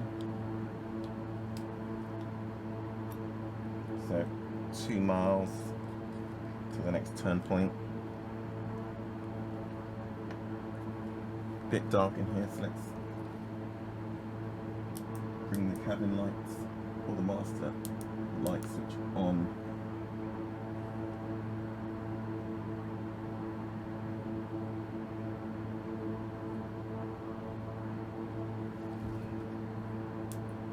Instrument lights, yeah. Bring them up a little bit.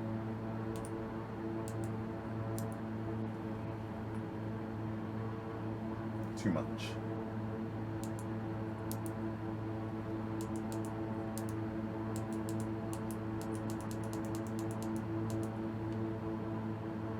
Better.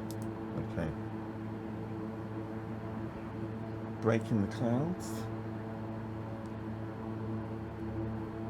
I really love the photogrammetry in Microsoft Flight Simulator 2020. It really does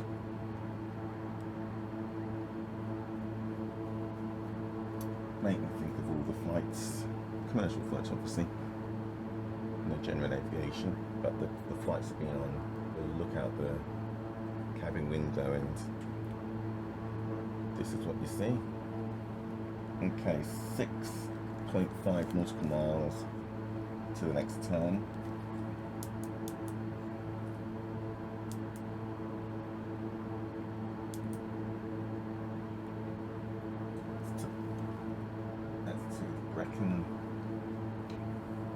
while.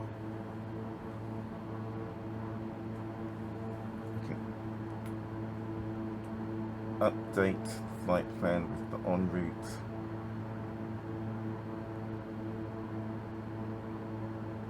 flight level. So at vapid, we want to get to 6 at or above. Flight level 267.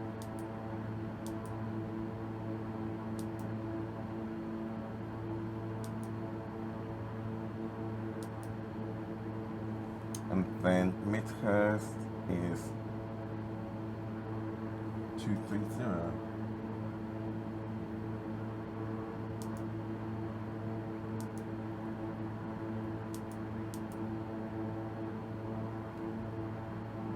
Yep.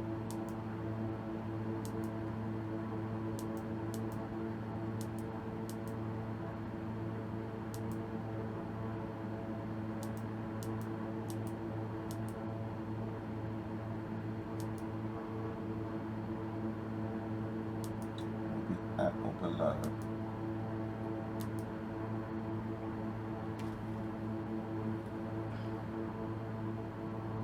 And then at Seaford,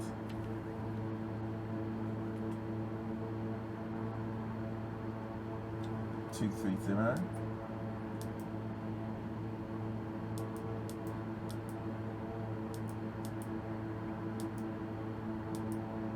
Again, at or below.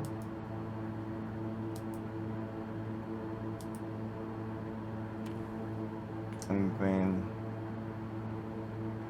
rough route is the same.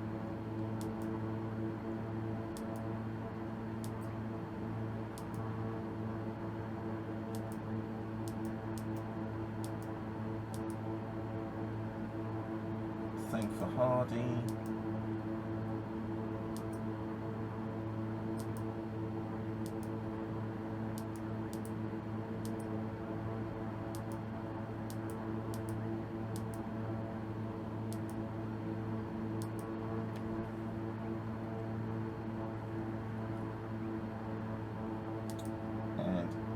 It's Eggd-Lfpg.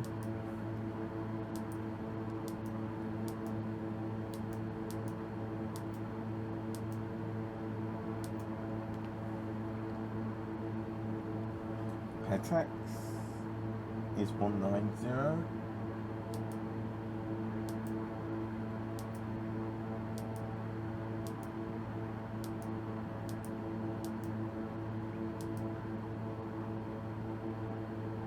Okay, we have passed Beacon, I believe. We'll check in a sec to make our climb.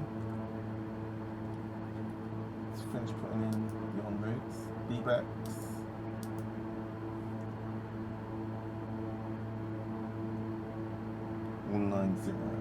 So we was at the beginning of that or below.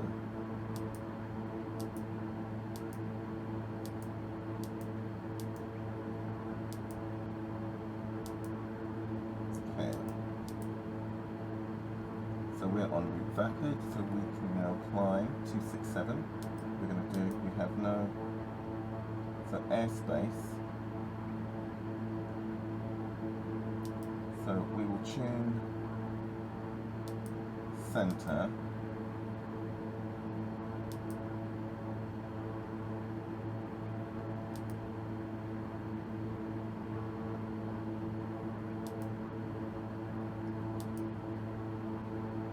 Monitor.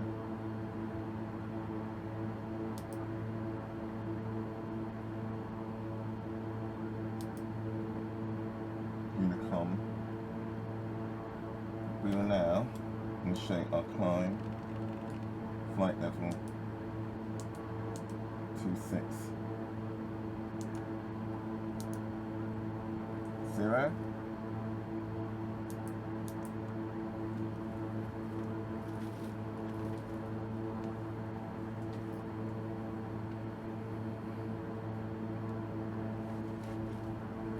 Traffic 12 o'clock high.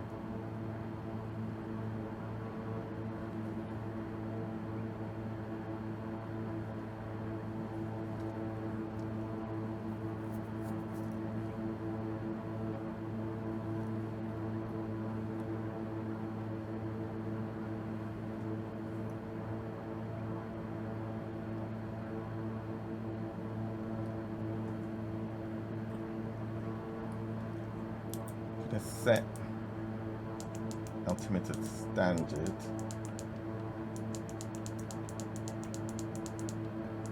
to 992.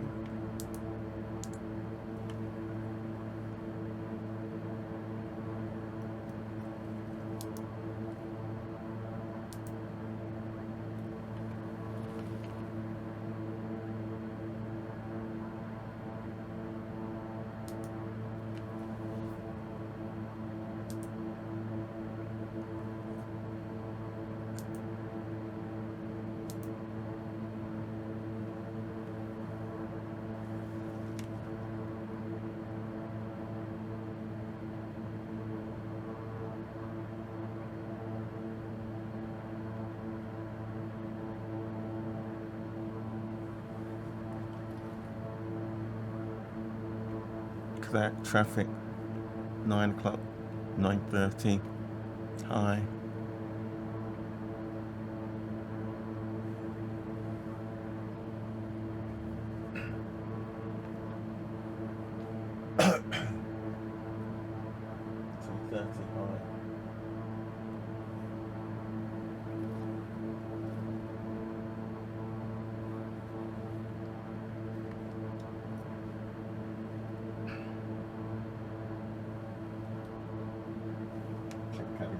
So we're in the climb, so let's go through our climb checklist.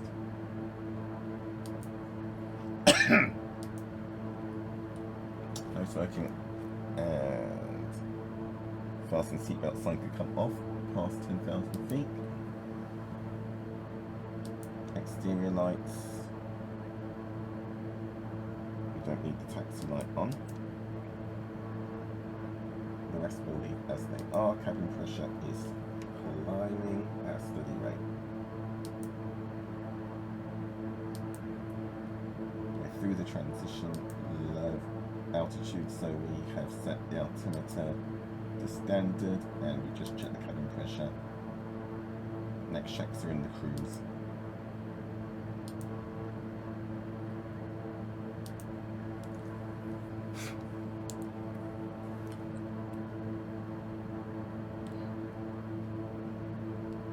Eyelash in my eye.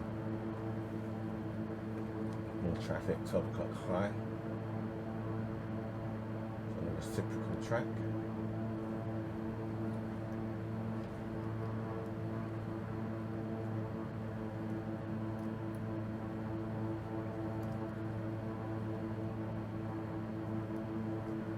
Let's get rid of this eyelash.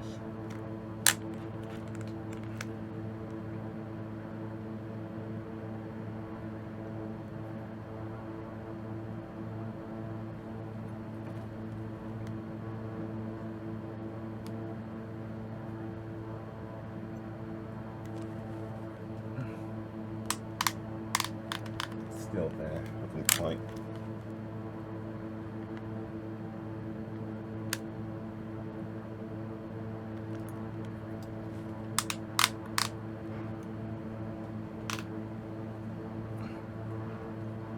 It's one of those ones that needs to come out, I think.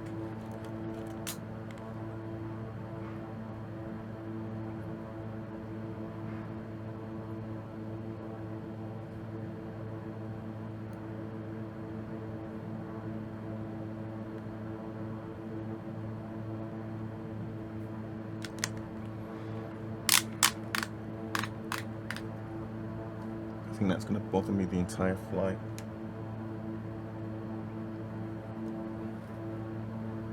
Head on a swivel for traffic deconfliction.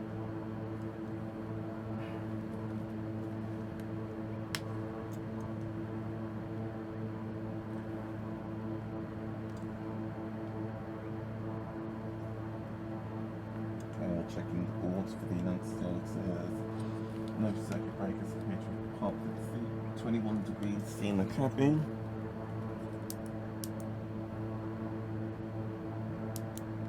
-16 outside air temperature. Traffic 11 o'clock.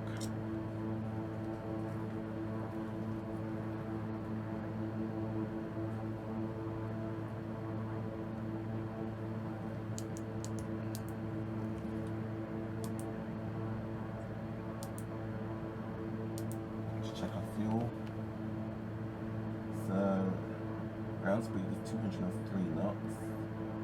We should have 50 minutes reserve at Charles de Gaulle at this rate.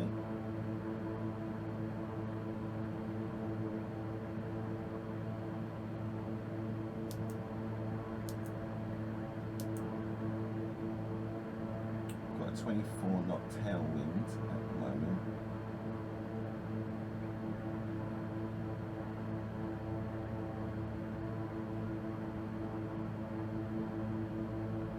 Winds up to 43 knots.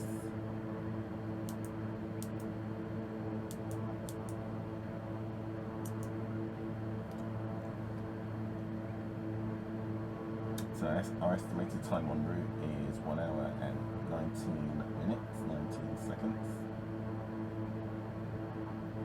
Departure time, as I said, 11:12 local, so 10:12 UTC. Estimated our arrival time would be 12:31 local.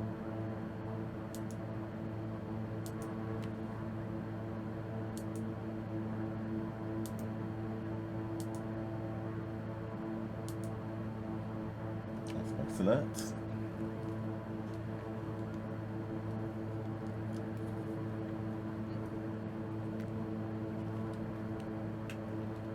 Traffic 12 o'clock looks like they're at our height.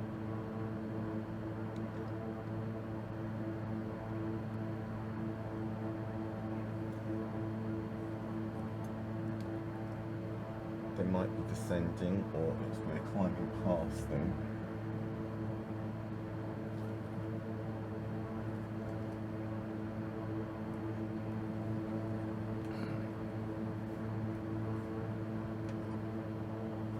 Checking to see whether we're following them or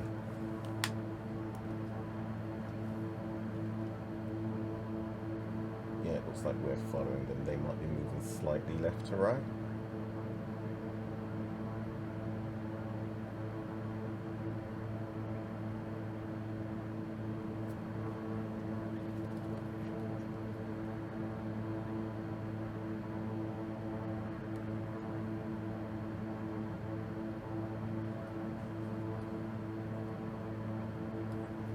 Okay, let's check.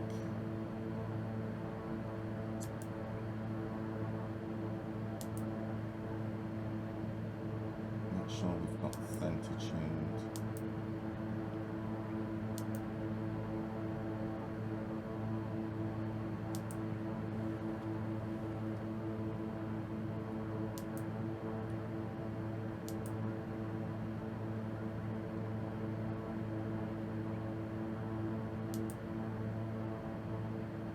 Active on the frequency, so it's taking us back to Tom.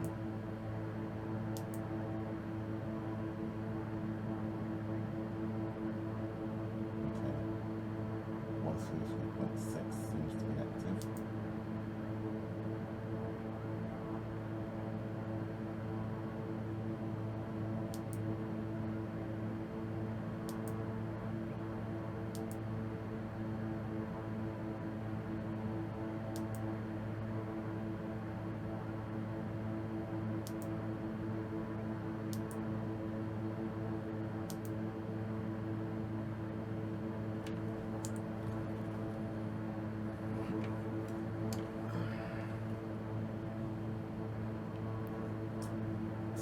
Sky looks clear.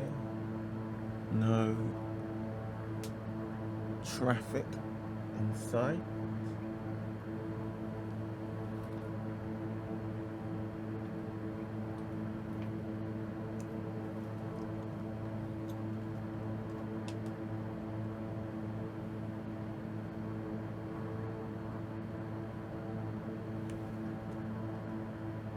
Cabin pressure looking good.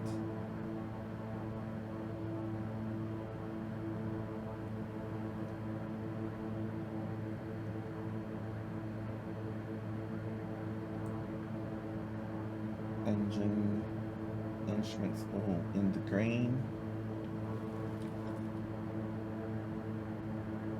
Gyro and pneumatic suction in the green. Oxygen in the green.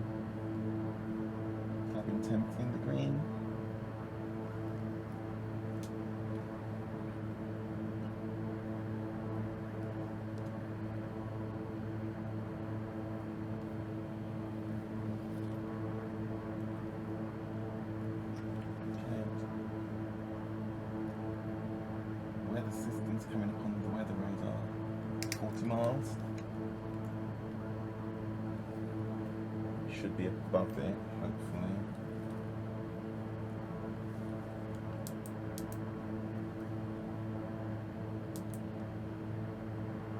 Look at that.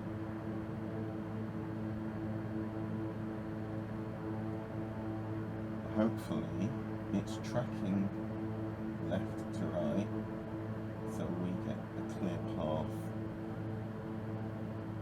through it. If it's tracking right to left, or if our course means we track right, we might need either to alter our course or altitude, but let's just check where that is vertically.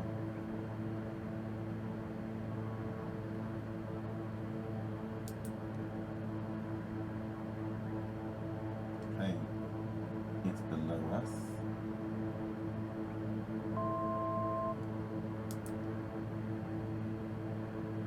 So we should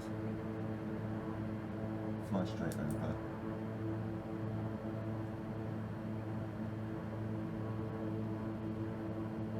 So it's below us, so we should be good.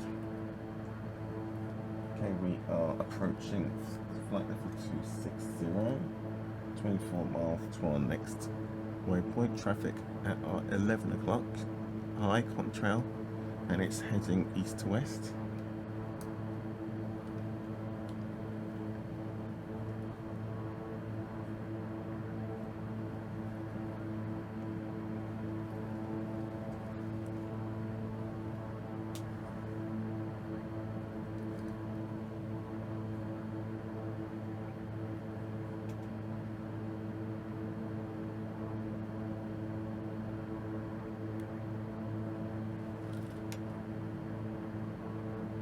We're still en route rapid, which is about 127.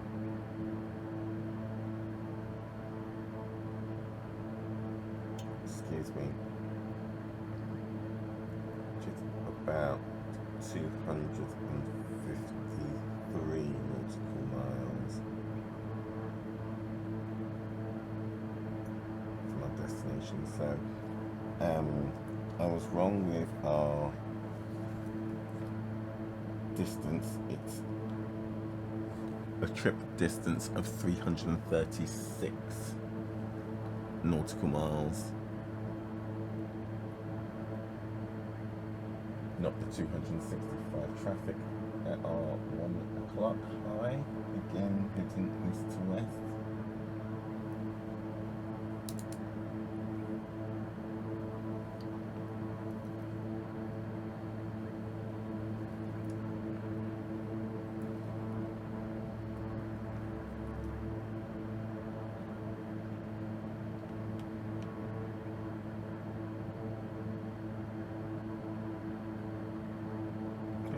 Just dropped off the scope completely.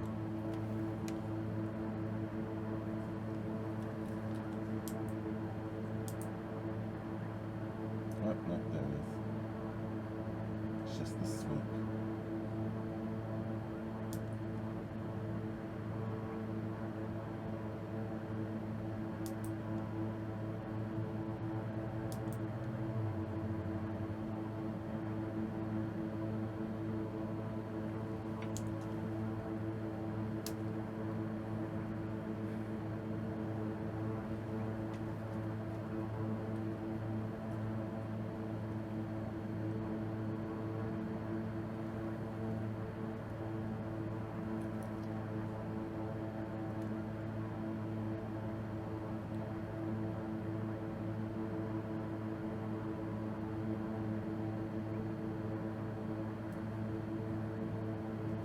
So we're in the cruise. We can do a cruise checklist.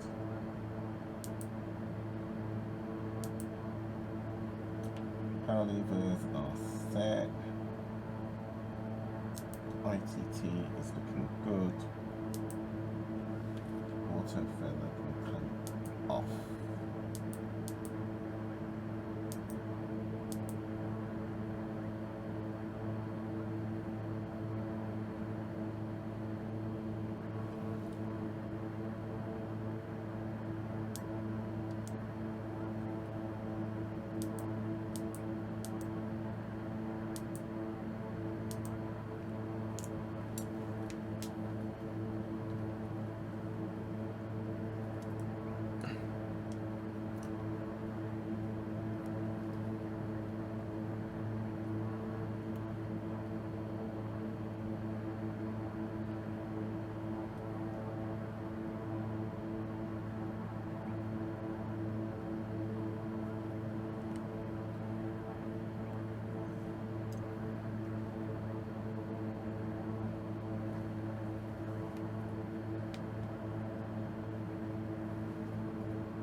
there's that weather.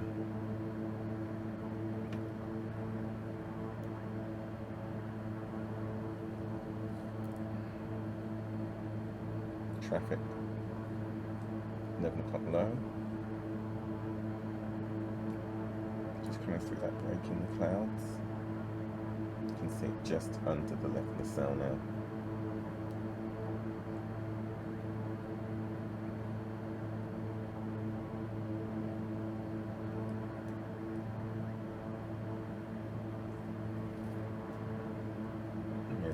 There's more traffic. 1 o'clock high. We're going to probably cross tracks. 19 miles to our next waypoint, Midhurst. Just check.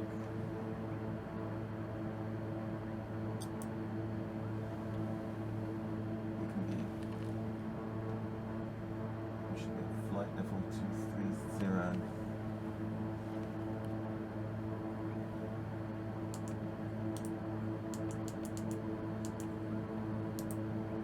So, make odd sense.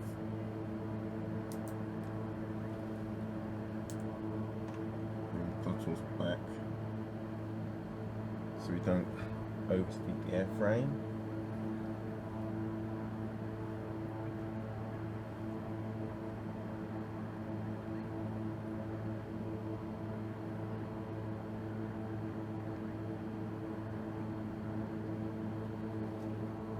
The autopilot will pitch us for a descent vertical speed so that we don't exceed 10 knots below the barber pole, but you can see we're being extremely conservative and throttling right back so that we don't come anywhere near it.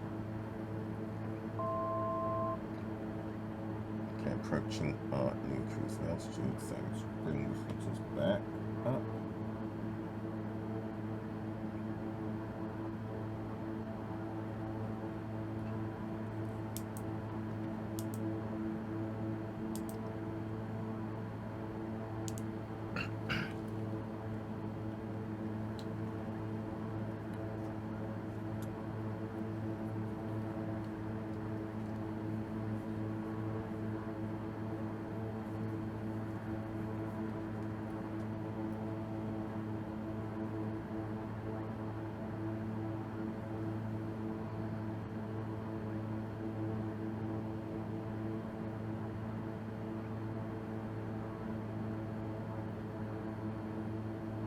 Passing the test, we'll have 233 miles left to go.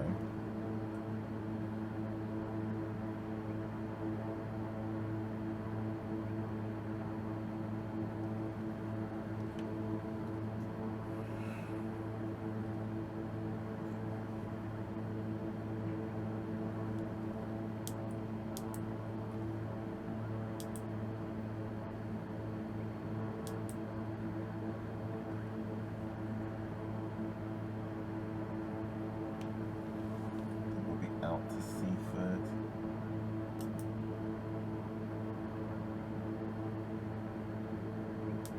And cross the channel.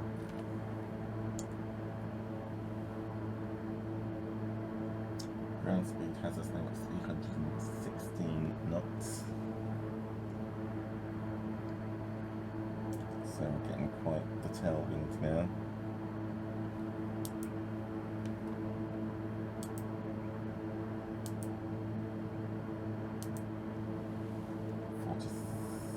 Not tailwind. It's coming from 337, so we almost have it directly behind us. That's good enough.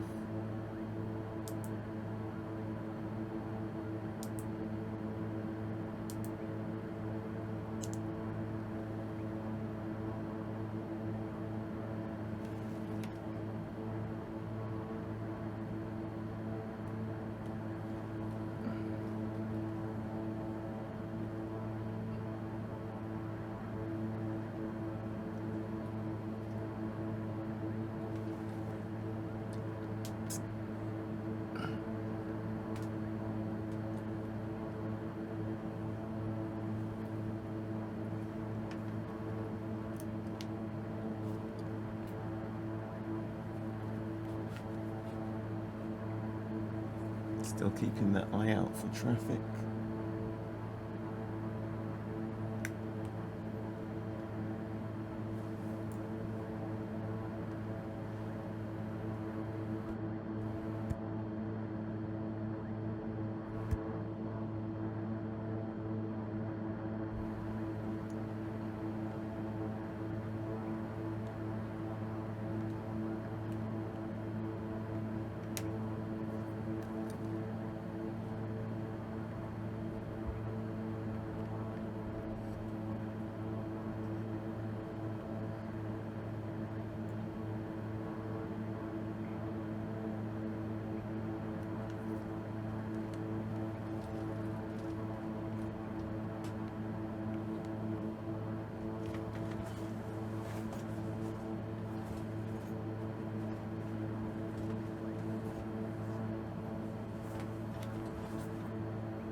Get my backup electronic flight bag ready since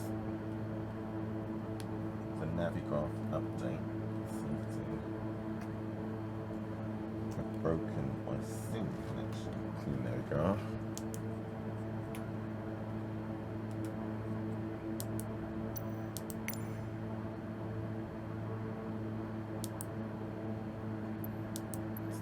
So one of the updates has broken that for now.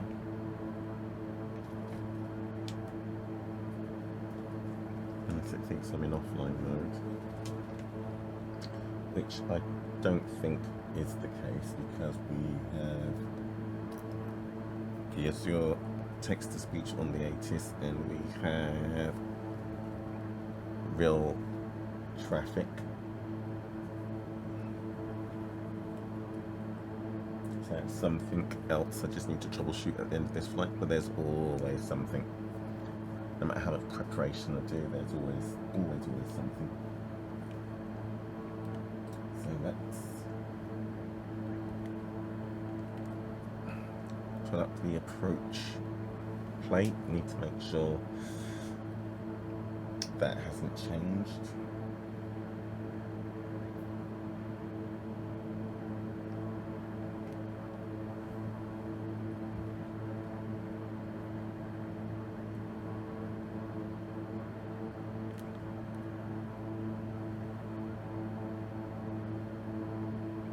Traffic 11 o'clock low, breaking through the clouds.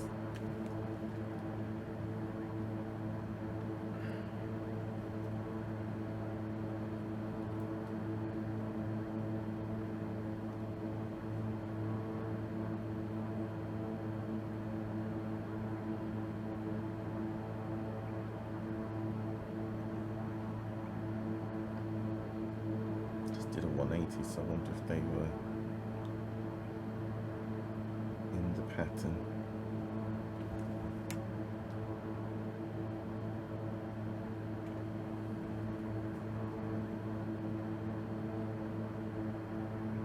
Yeah, now stationary. Does that look like a... Nope, not stationary anymore.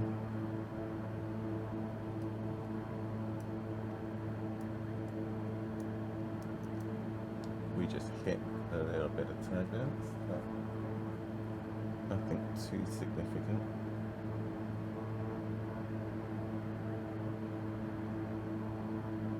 Not quite sure what that aircraft down there is doing.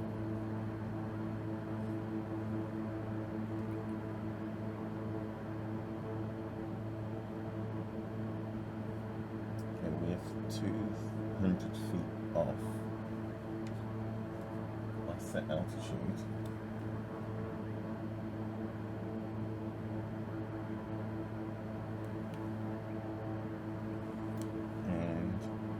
Autopilot doesn't appear to be correcting. Approaching the coast. Overhead Brighton Marina.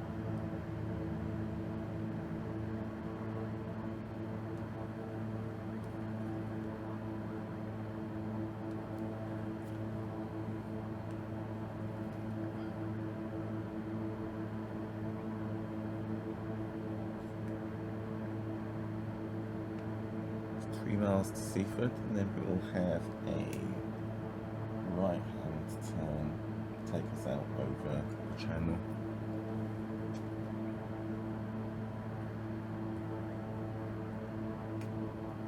Here we've got the cloud cover. Oh, there we go. Just as I was about to say, it'd be nice to see the coast. There you go. Just a little break in the clouds.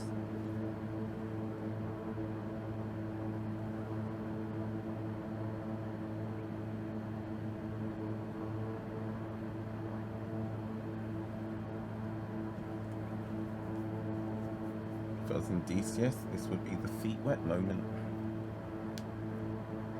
as in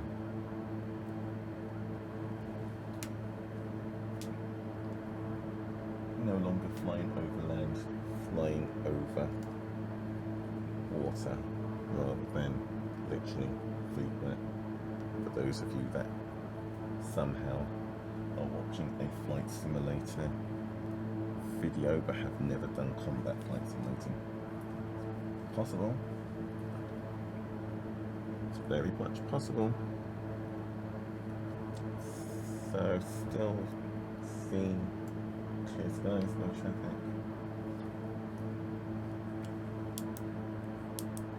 Check the flight plan. So we're now flight level 230. All the way until we hit PTEX.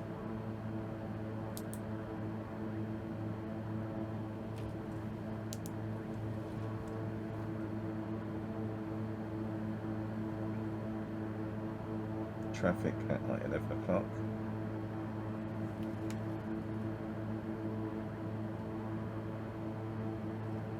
Moving left to right slightly, if possible, that it's just there on a parallel track and travelling faster, so possibly just moving away for us.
So this is officially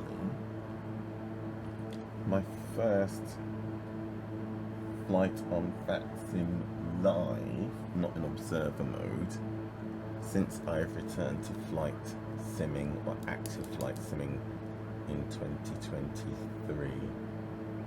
Up until now, all of the previous flights I've left vPilot in the observe mode, so excuse me, so I would be on the network so I could hear other traffic. Speaking of other traffic, we've got traffic converging, separate heights or flight levels I should say, but another one now popped up at 11 o'clock moving to 10:30 o'clock.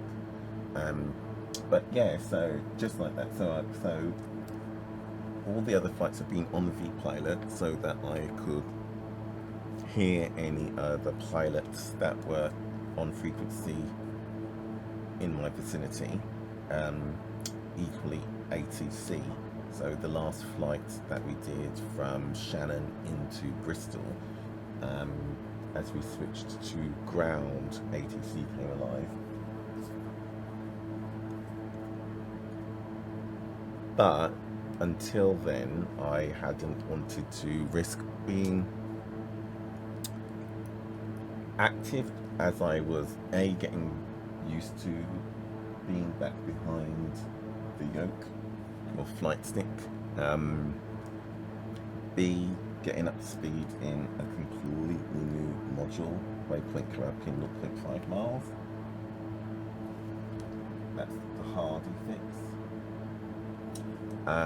So the mental bandwidth and mental load traffic at 1 o'clock moving to 2 o'clock high was just too high for me to try and consider getting back up to speed, getting back on top of all of the theory, so for like weather, performance of the aircraft, all of those things, procedures, and then also managing comms. It was just way too ambitious, though. It's only taken me a couple of months or a few months at that. But I figured that for today's flight, it was one of those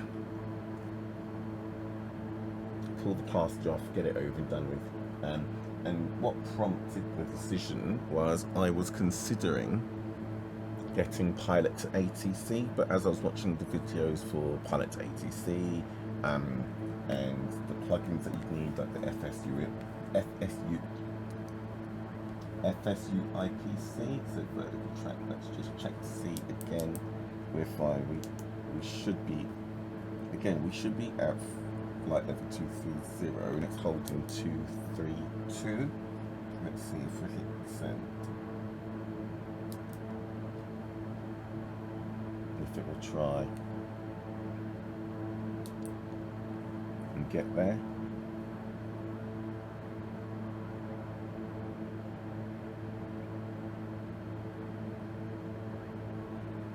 Please throttle back a bit. No, it's insisting on staying at 232.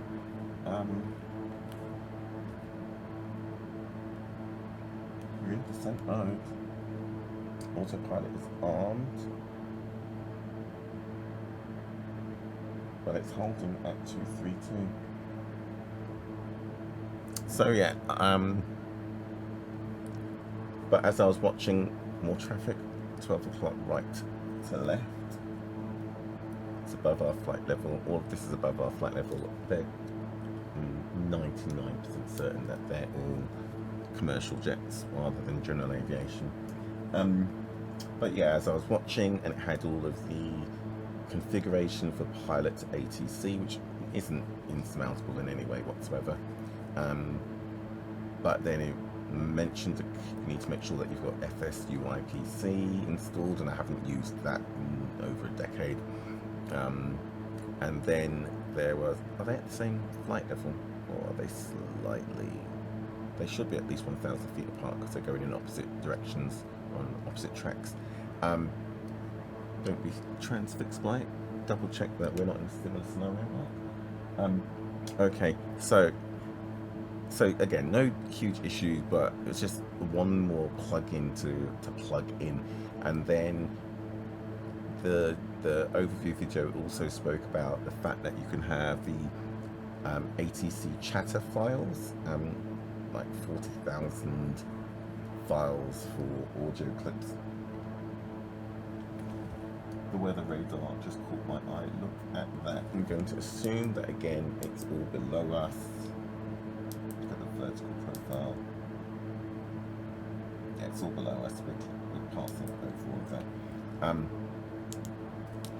But then I started to sit and think, okay, so it would be good because I need to practice my radio telephony, so it would be good to have pilot to ATC installed so that we don't have a flight like this where ATC is quiet, and it'll be good to practice it and to have the airways alive and to have that extra element of having to communicate whilst navigating and aviating.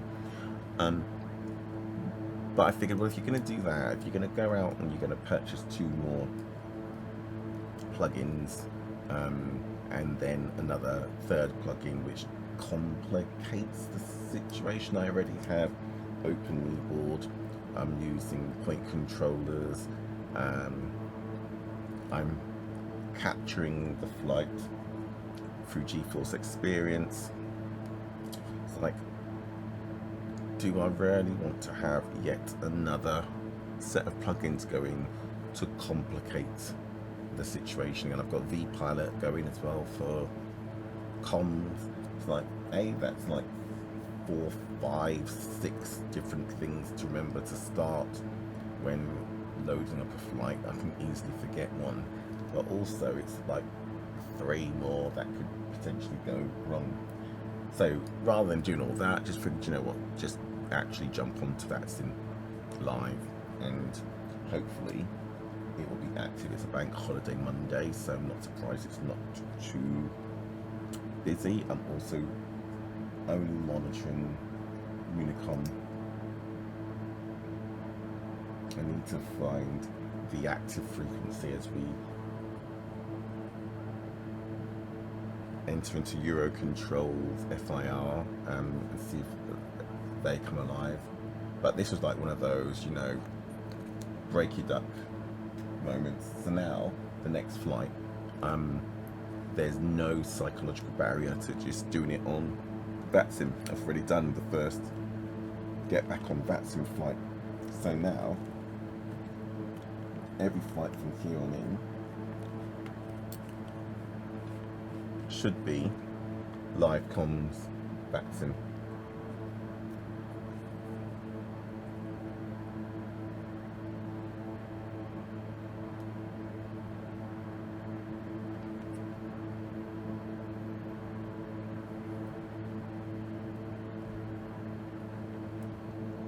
Okay, let's see.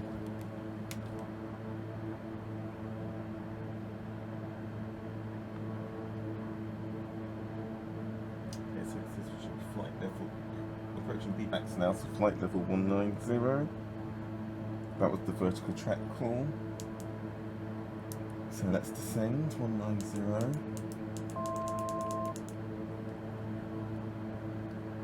And that's what ATC wanted to do all that, not ATC, that's what autopilot wanted to do all that time. So power throttle back in the descent, so fasten seatbelt sign comes on.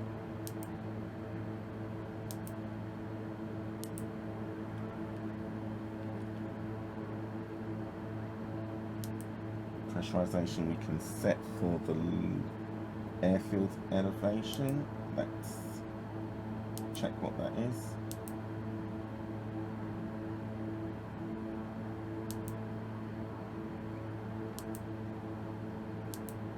It is 392.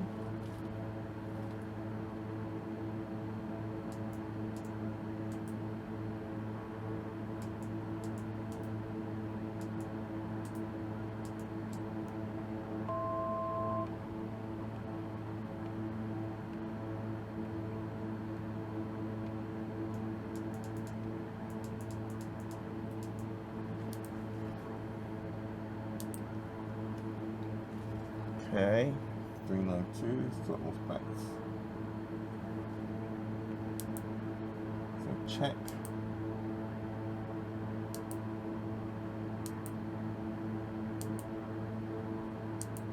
Auto feather, let's arm that. Check. Pressurization is set. Altimeters, need the local. We're still above transition layer, so we'll leave it as it is.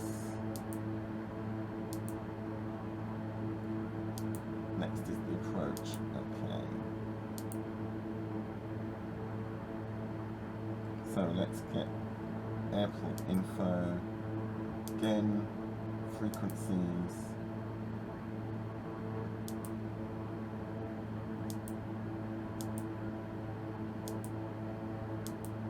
Fortune. Approach.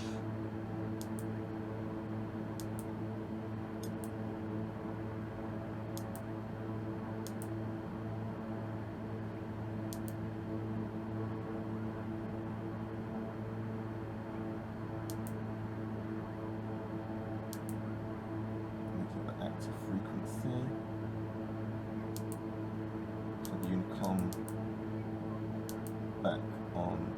standby. Check the weather, and it is 1018 QNH, but let's see if we can get ATIS.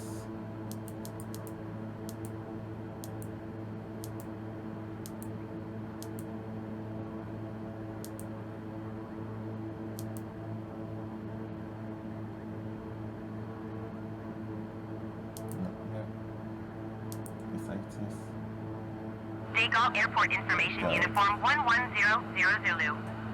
Wind 286 at Niner. Visibility 6 and heavy rain. Sky condition 2,500 feet, scattered 4,800 feet, scattered few clouds at 13,500 feet. Temperature 16. Dew point 10. Altimeter 30.04. ILS runway 26 left, ILS runway 26 right, ILS runway 27 left, and ILS runway 27 right in use. Landing and departing runway 26 left, runway 26 right, runway 27 left, and runway 27 right. VFR aircraft say direction of flight. All aircraft read back hold short instructions. Advise controller on initial contact you have uniform. So let's get back to Deviation Airport Information Uniform 1100 Zulu. Wind 288 at Niner. Visibility 6 and heavy rain. Sky condition 2,500 feet, scattered 4,800 feet, scattered few clouds at 13,500 feet. Temperature 16. Dew point 10. Altimeter 30.04. ILS runway 26 left, ILS runway 26 right, ILS runway 27 left, and ILS runway 27 right in use. Landing and departing runway 26 left, runway 26 right, runway 27 left, and runway 27 right. VFR aircraft say direction of flight. All aircraft read back hold short instructions. Advise controller on initial contact you have uniform.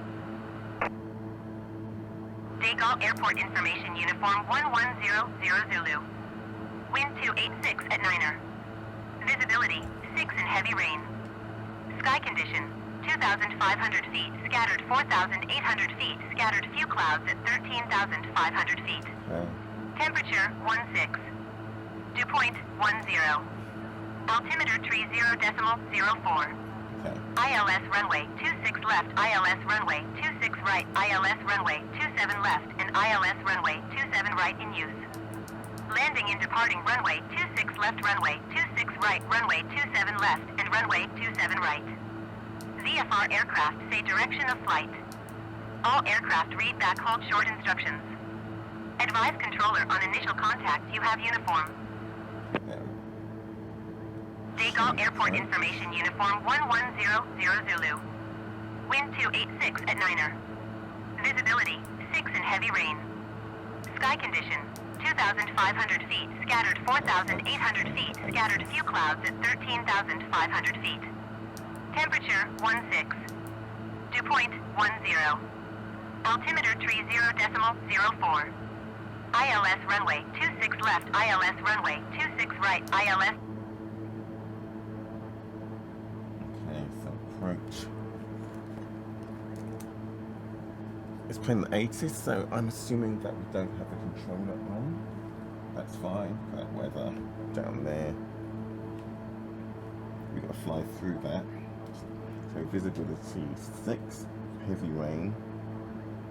Winds at 286 at 9 knots.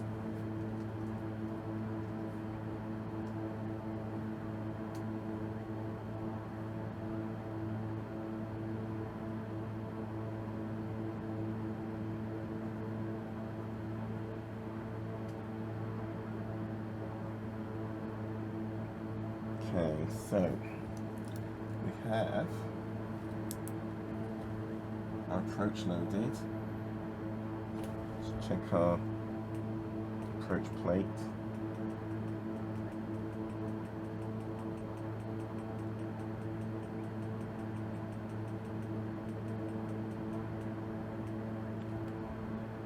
So it's EBA 9 Delta.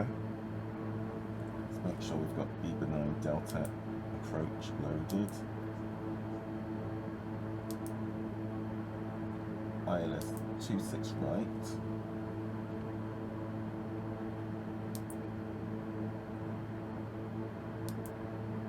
Mopar transition.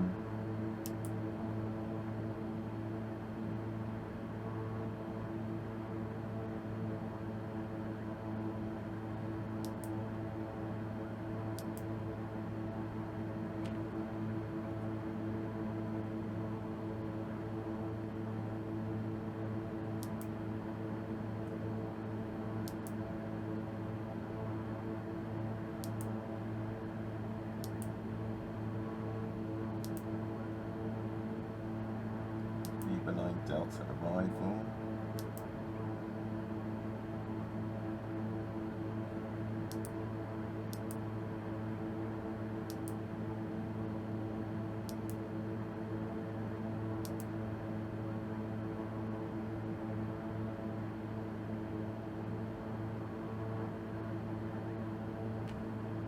(42 nautical miles).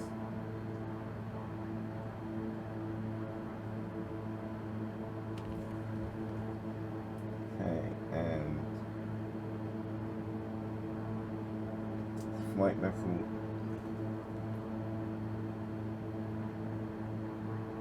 240 at feedback. Yep. Down to 110 at code, but we're not going to go there. We're going down to feedback alpha, feedback 1. 2, 3, 4, 5. It's down to flight level 110 at Clonif. Let's just make sure that's. Yep.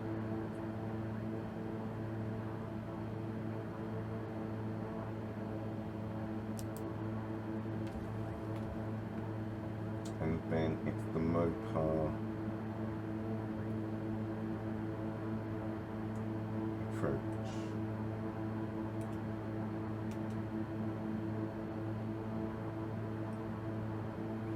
Okay, so let's check the plate for ILS runway 26 right. So we've just checked the ATIS. We have the ILS set on standby. Let's check it one more time.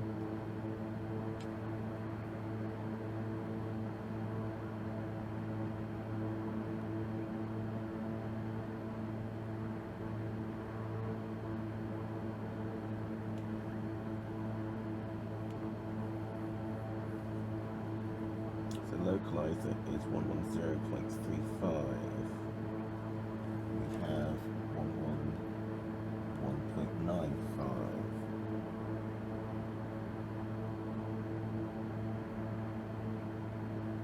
So let's change that 110.35.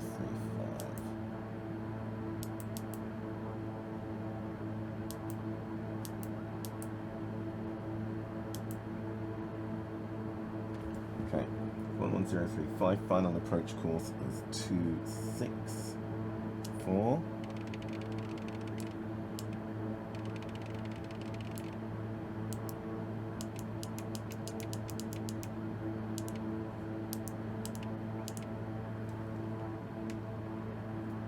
And let's check our decision altitudes is 592.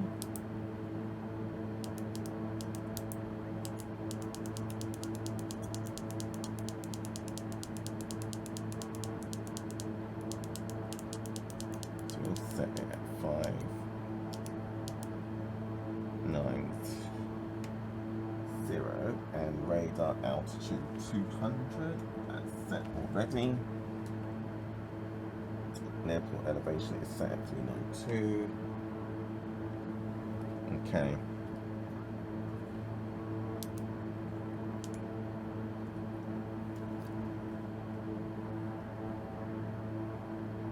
25 miles.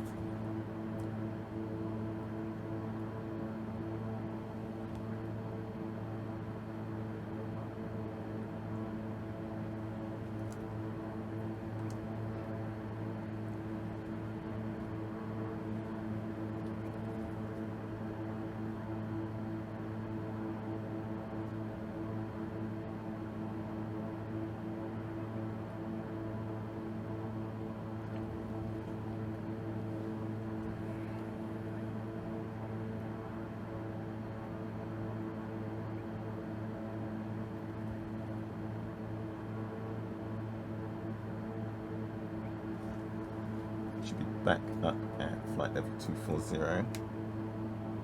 Traffic 12 o'clock high.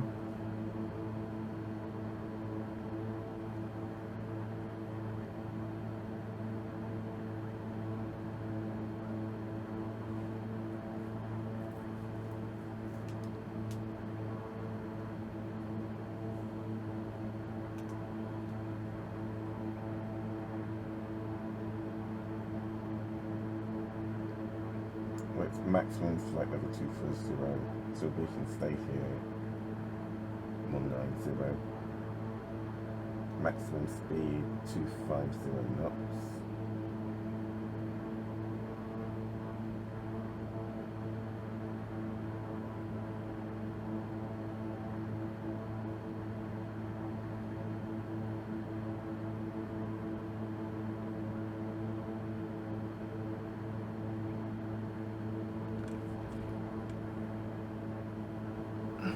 Traffic at our 9:30 high, 11:30 high.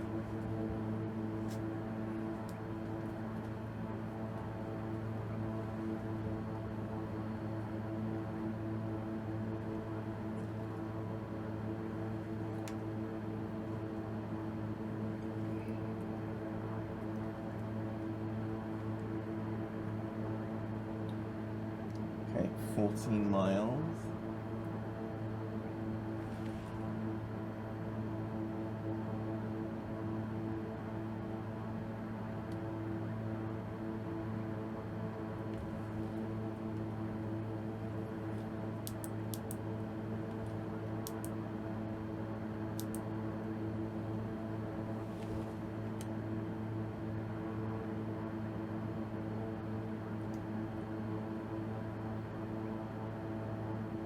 Okay, we're approaching the airport, so let's activate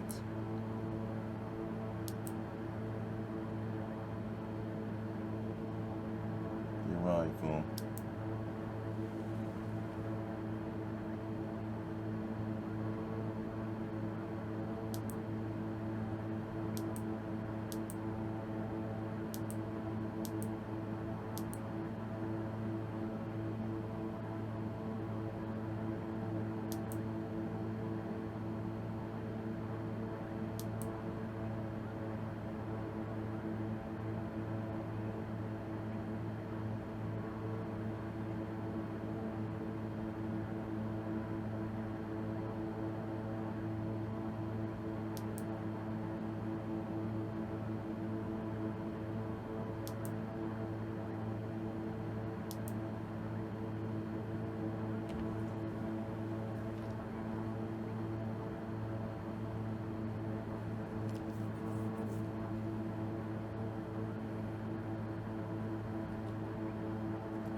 Okay, 80 miles.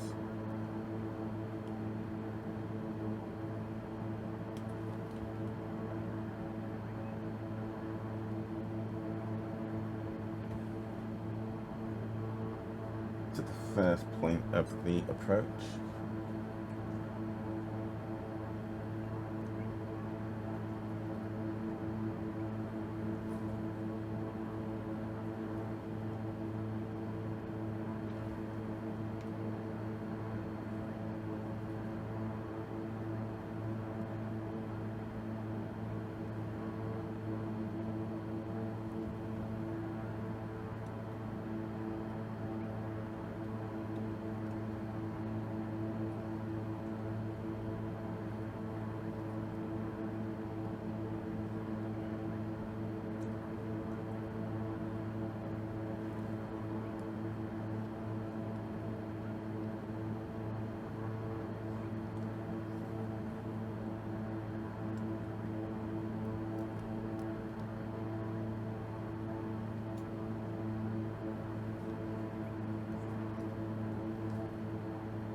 on.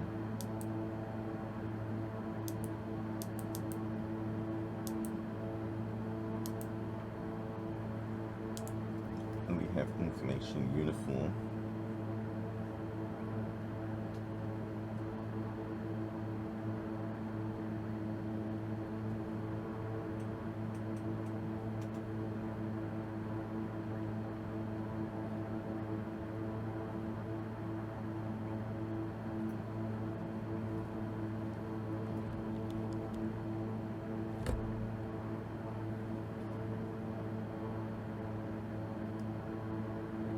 Weather radar. Just look out the window to see it all down there. We've got to descend through that. Let's get our approach checks.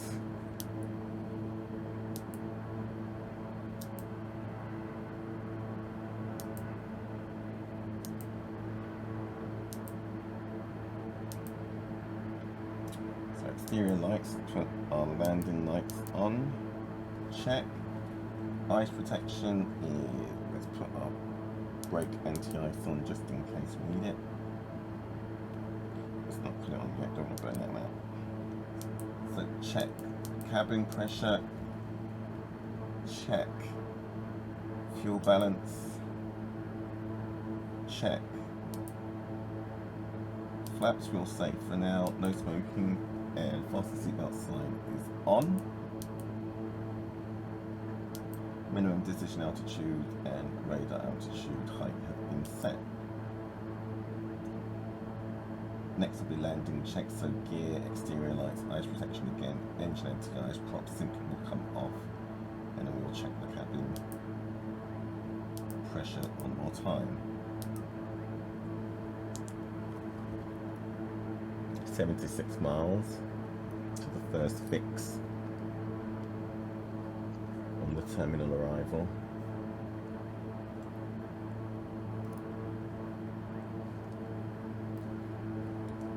Checking for traffic. Pilot circuit breakers good. Co-pilot circuit breakers good. Fasten seatbelt sign on. Gyro, pneumatic pressure, suction is good, options all good, announce status good, flaps currently up, lights are as desired, landing lights are on, ice nav recognition, beacon, strobe and tail, ice protection is on. Prop sync is on for now.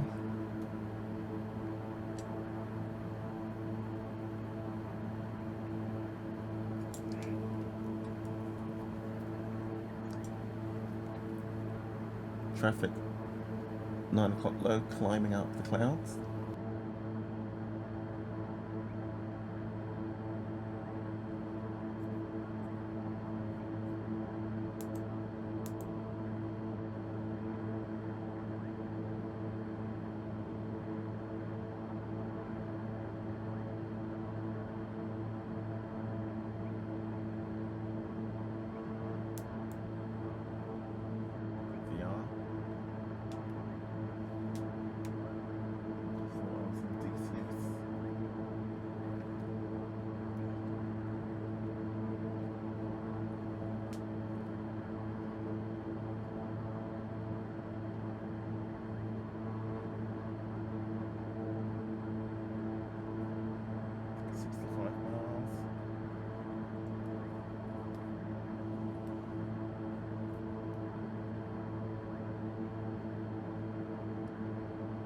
De Gaulle approach KLM 1233 10,000 feet.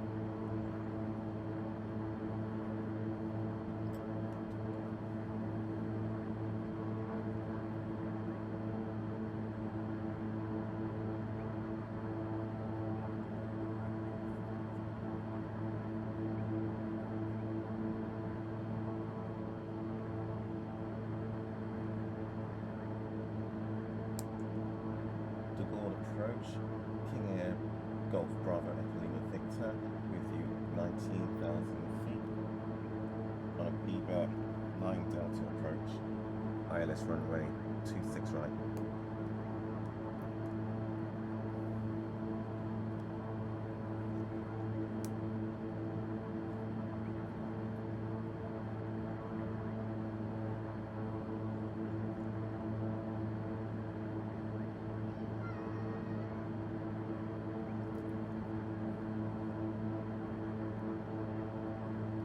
I don't think there's that's an ATC on frequency, just in case.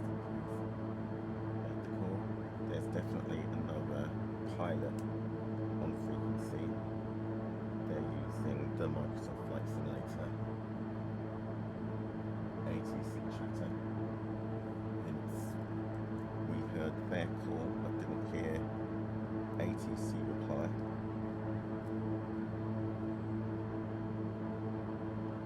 So if they're on VATSIM, they at least would have heard the call.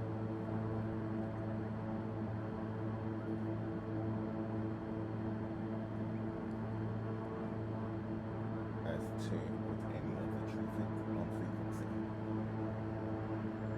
At least we've notified our intentions.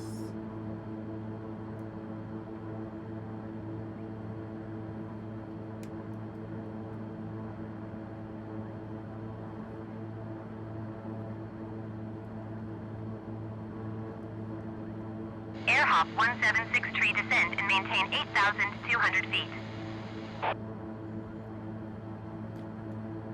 And there you go. ATC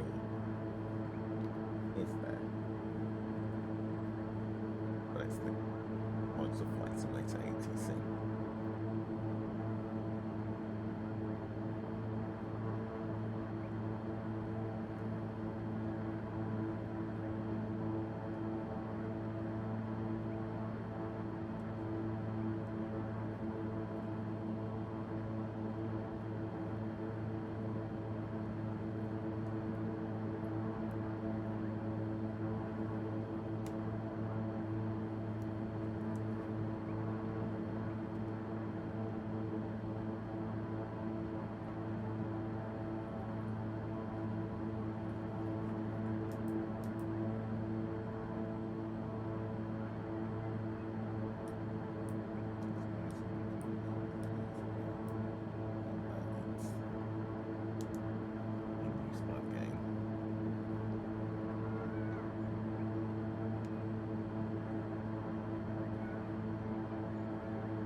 but again, that's fine.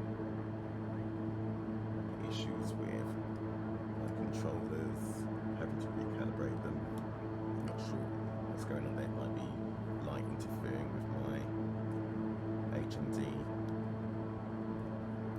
Anything seems to interfere with the LED reception. Then there was the comms. Because my microphone gain needed to be turned up a bit, which is why you now can probably hear the AC in the background. I say AC, it's a fan, but let's call it AC for the purposes of immersion. It's what is helping keep a nice 21 degrees C in the cabin and in my virtual cabin. Also hear the fans from my PC and graphics card doing their darndest, damnedest to keep everything in there nice and cool. 21 miles.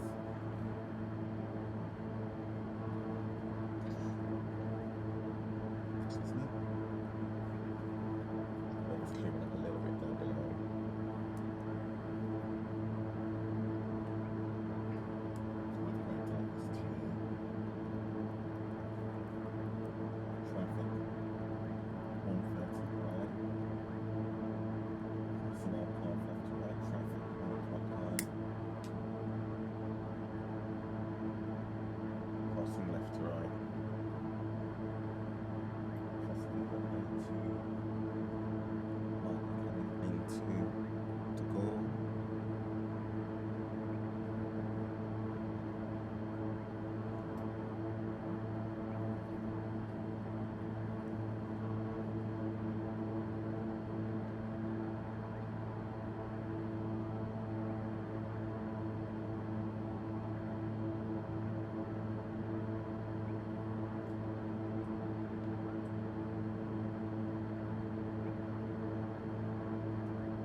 5 miles.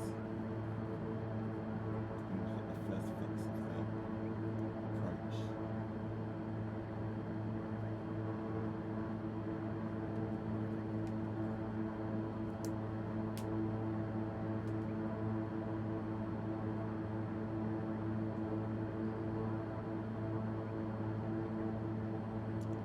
Probably delayed. Activating the arrival, that's probably why we're 18 minutes late. Ended up going direct to all overhead to then come out to the entry point of the arrival. But rather that than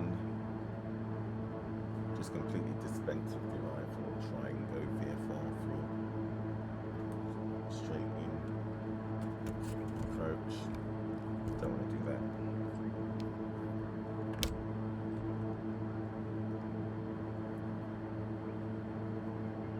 Got the fuel in 30 minutes.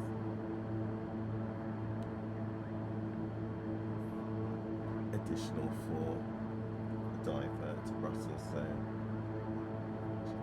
fly the approach properly. Don't want to dip them into Bristol.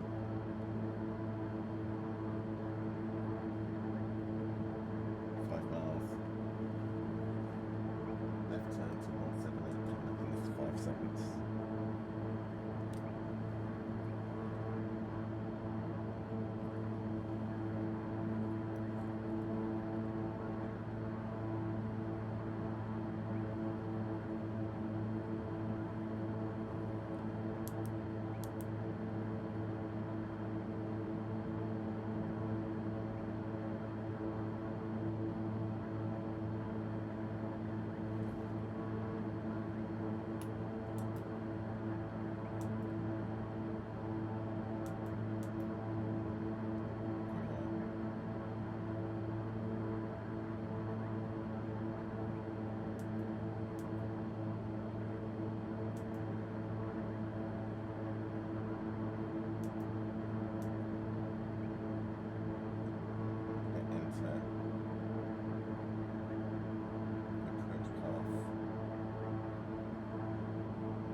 Okay.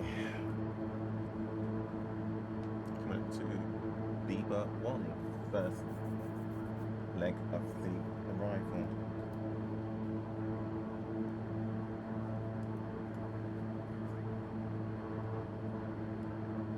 First leg of the approach. It is the arrival entry point. Got all that down there. Fly directly into that heavy rain. Okay.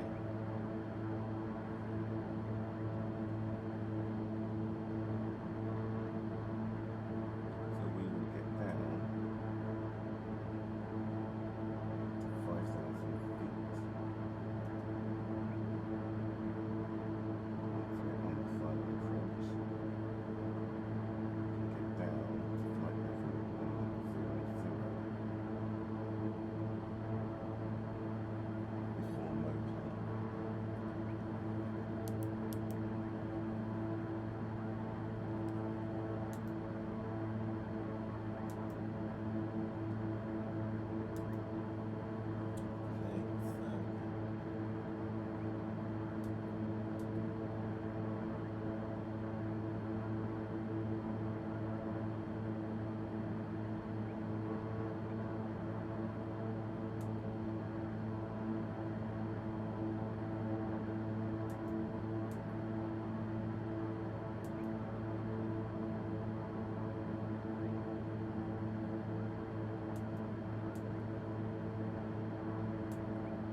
had a internet outage. Everything went black. Okay, so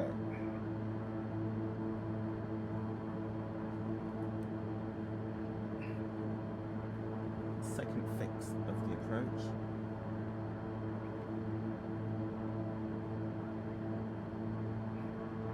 Okay, 10 miles on the next track.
traffic, Golf Bravo, Echo Victor, leaving flight level 190 for flight level 100, 5 miles east of Plymouth.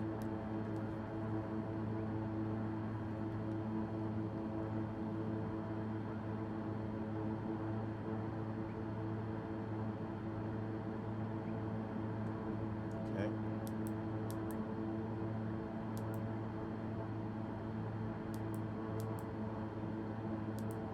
Switch back to approach.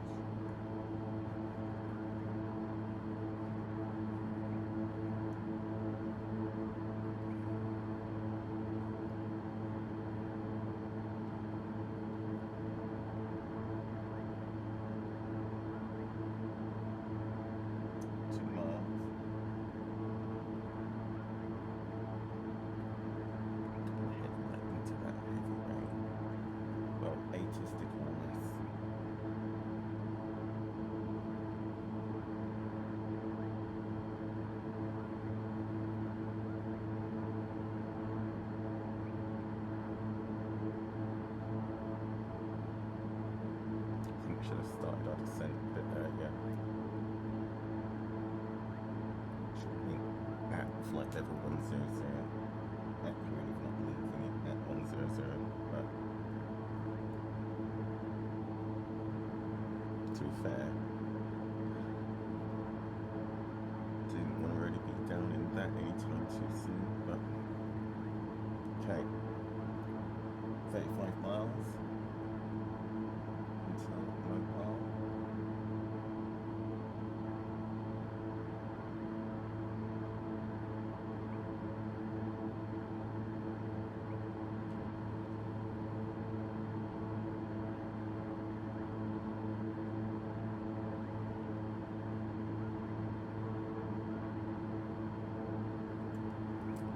Bring in the range on the radar.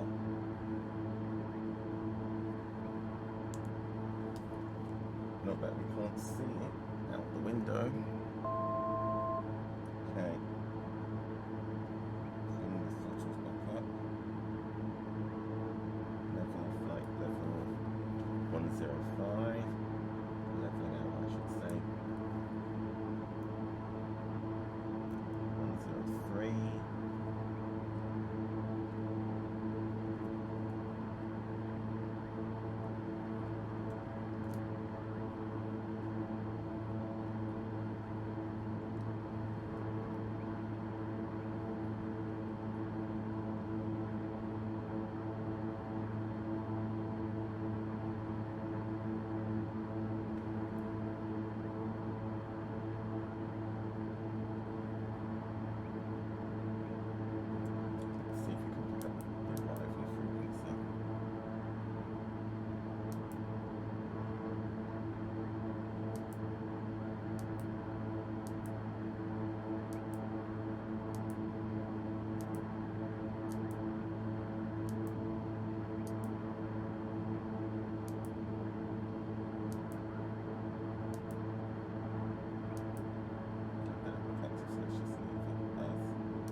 miles.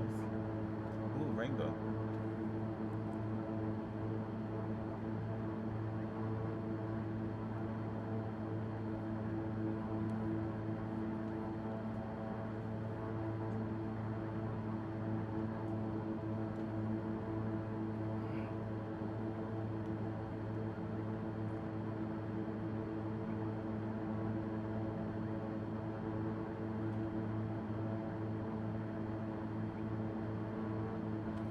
Okay.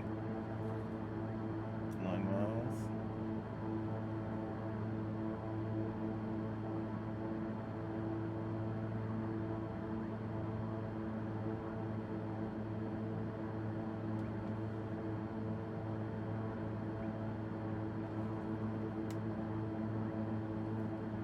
Activate the approach.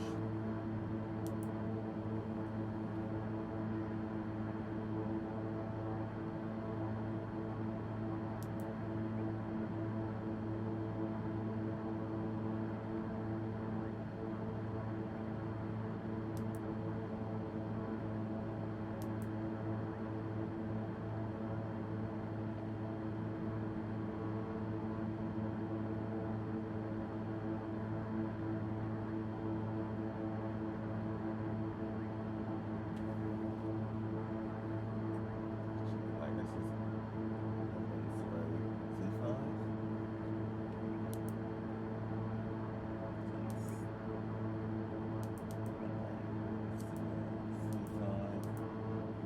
Let's stand by until it is set. F2, so that can alive. Picks up. Localizer, breaking the clouds. Okay, 10 miles. Traffic, 1 o'clock high.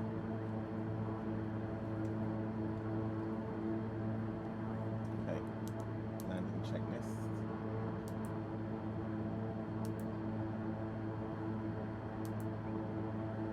Landing gear, no.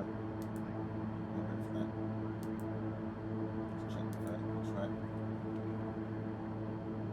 Windows down to flight level 080. Descent.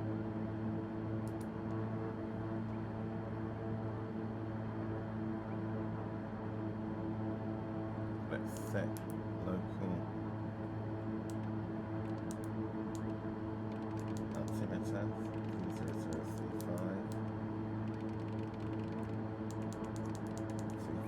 to 004.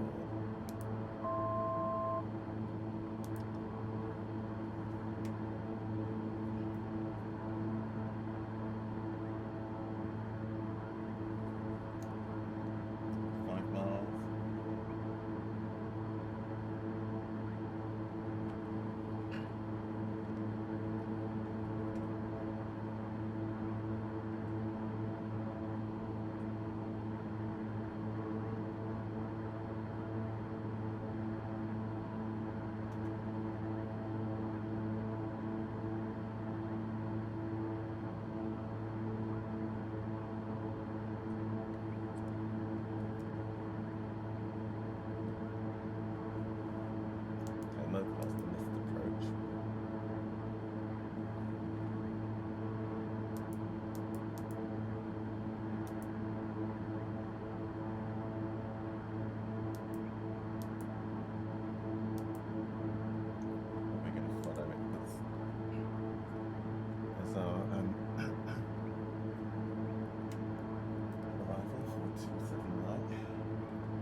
fasten seatbelts. Signs on. Landing lights on. Engine anti-ice is on.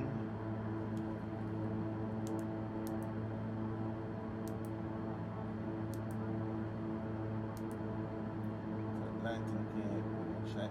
Exterior lights we will check. Ice protection is as required. Prop sync can come off. Checked cabin pressures. And altitude is fine. So it's just landing gear. Check. Final approach. Landing checklist is primed and ready.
terminal arrival, again at the arrival point.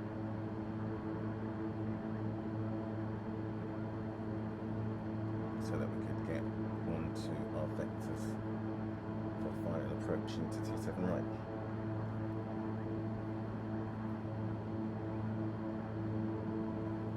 Still learning.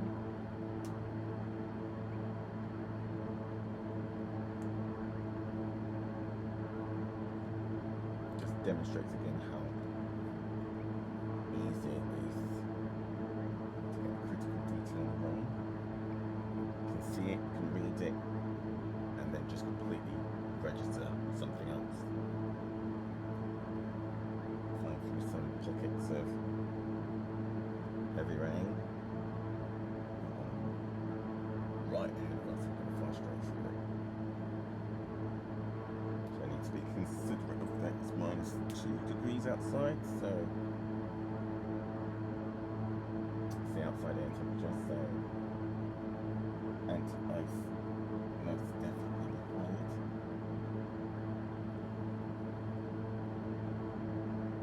It looks like it might clear before we get there. That was fast.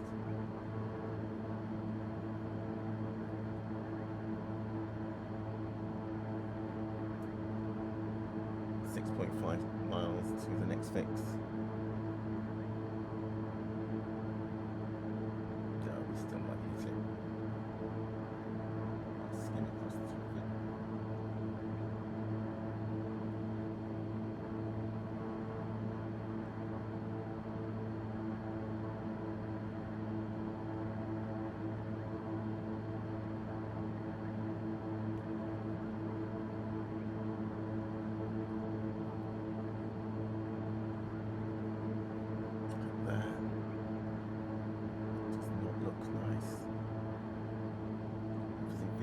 Amazing, but don't want to be in that. Go straight through it. Definitely IMC conditions. Look at that. That will be the heavy rain that 80's come down.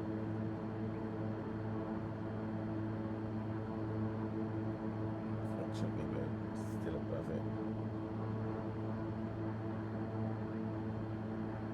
2 miles.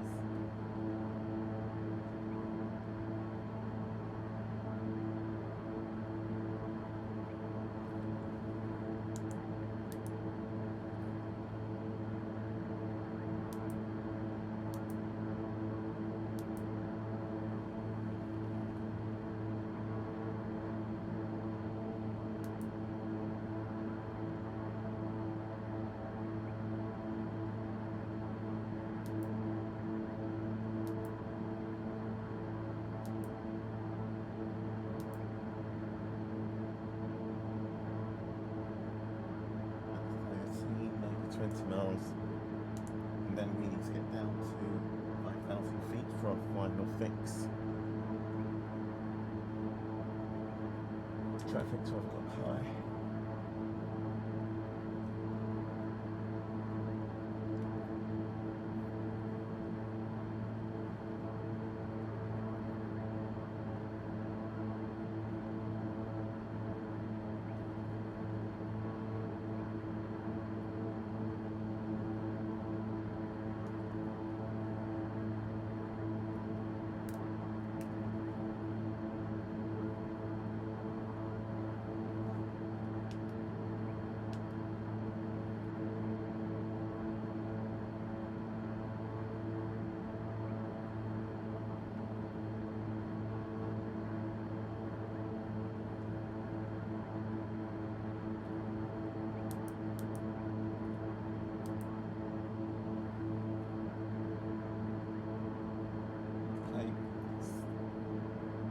Slope and localizer just came alive.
traffic, 12 o'clock.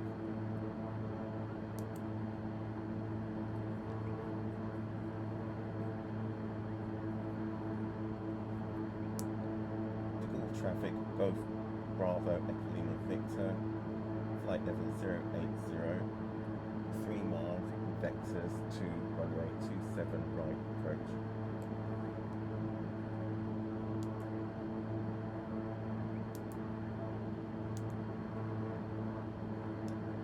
Air France 1427 descend and maintain 8,600 feet.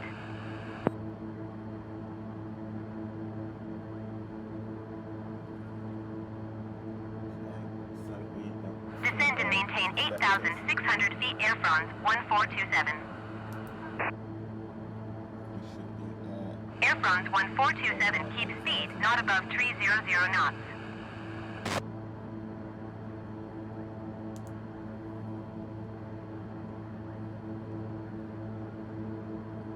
Keep speed, not above 300 knots, Air France 1427. Okay, 3.5 miles. Air France 1427, you are 2-3 miles east. Keep speed not above 250 knots. Expect ILS runway 27 left approach via VBEC transition. Clear to VBEC.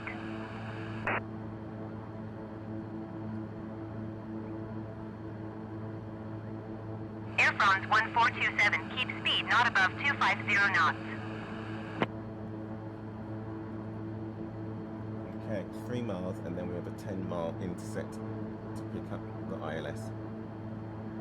Keep speed not above 250 knots. Expect ILS runway 27 left approach via VBEC transition. Clear to VBEC, Air France 1427.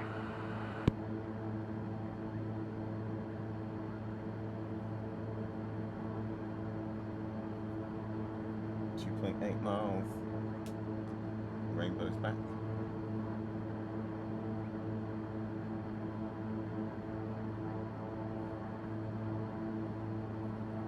Scanning for traffic.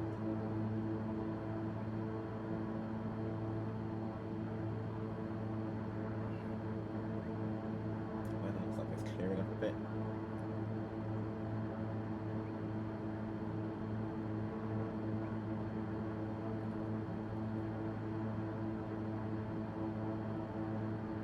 Three miles.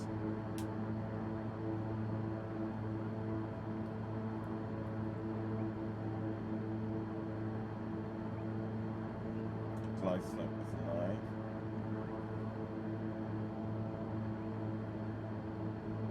As a slow glider. Air France 1427, contact Paris Center on 118.05. Good day.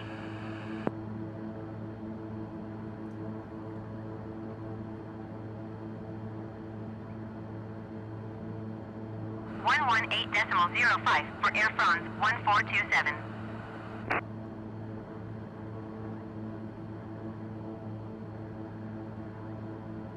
Okay.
Traffic, Golf Bravo Echo Lima Victor, descending 5,000 feet, 8 miles east GSOC on a 27 right ILS approach.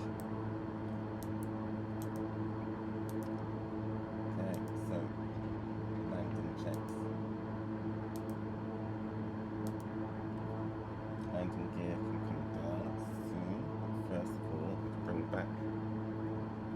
throttles.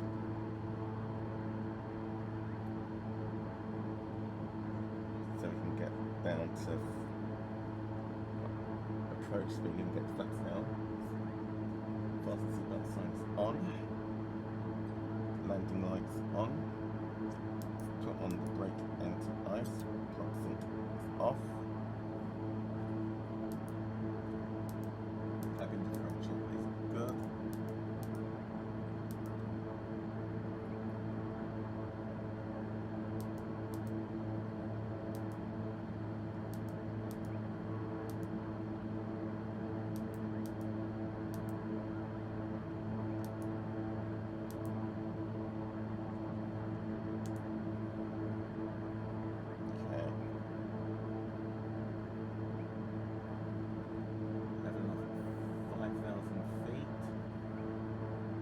Miles.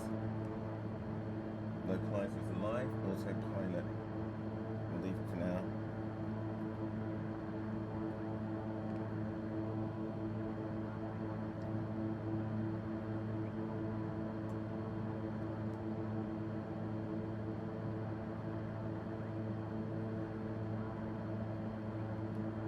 Okay, disconnecting autopilot.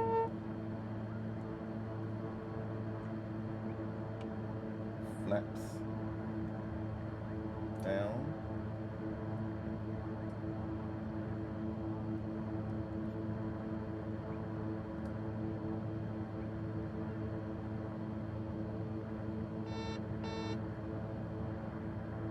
Landing gear coming down.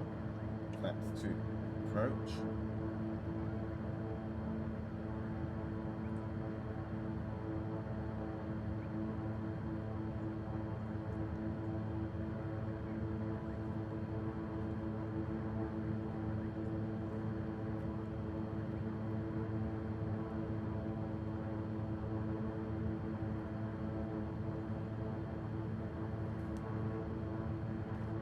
Okay, 1 mile.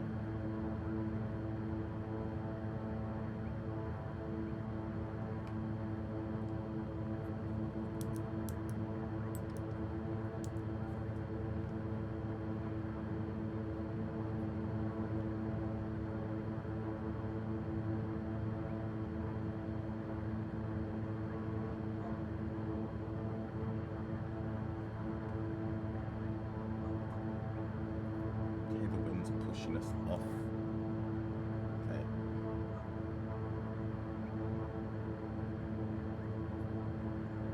Glide slope is alive.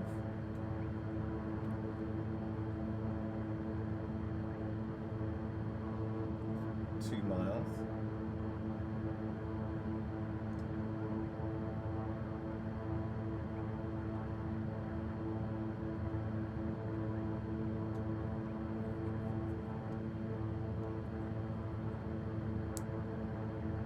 Traffic, Golf Bravo Echo Lima Victor, final approach, ILS runway 27 right.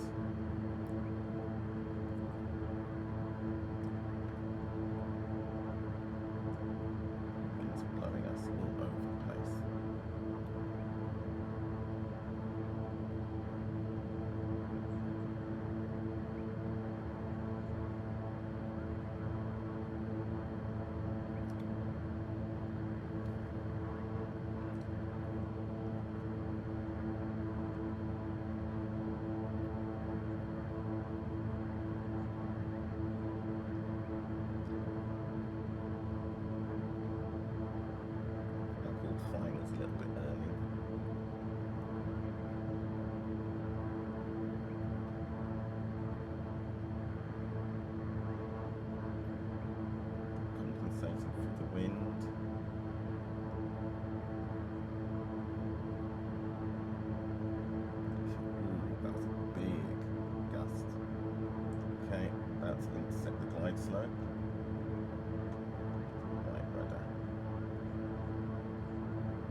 us.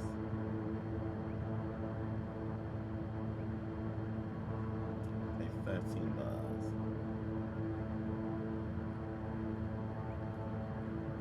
Looking clear.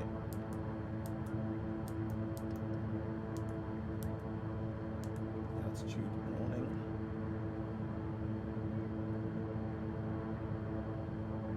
Okay.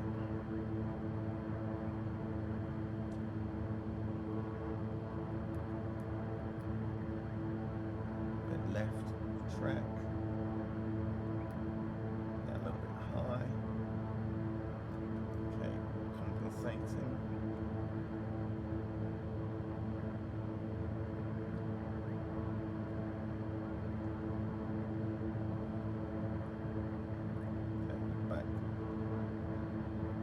Localizer, just a little bit above glide slope. Flying the needles. Okay.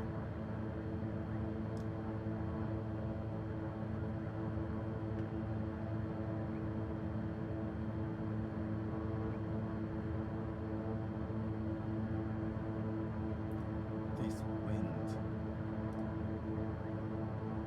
Okay, we're on the glide slope. 10 miles.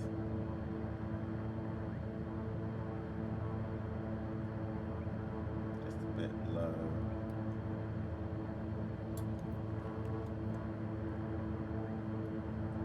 Then a little bit of throttle, a little bit of trim. Then come back down to meet us. Traffic alert.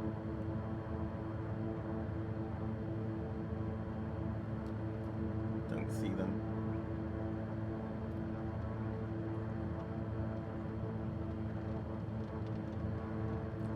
They're probably ahead of us, I think. 300 feet. Getting blown. There's the rain. That warned us getting blown off course. Correcting.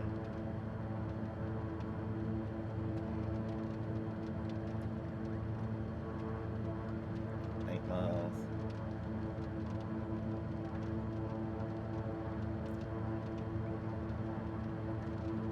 Okay, back on the localizer.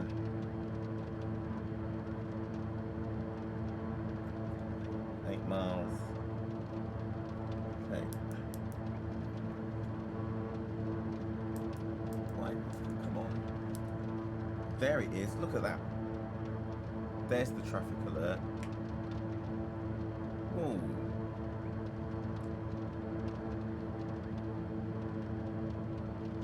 Jesus.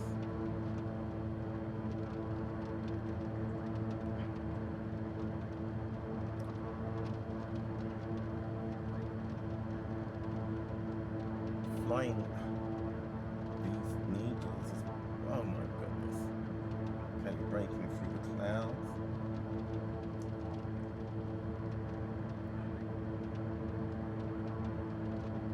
Runway ahead is really blowing us off course. Okay, we can go visual.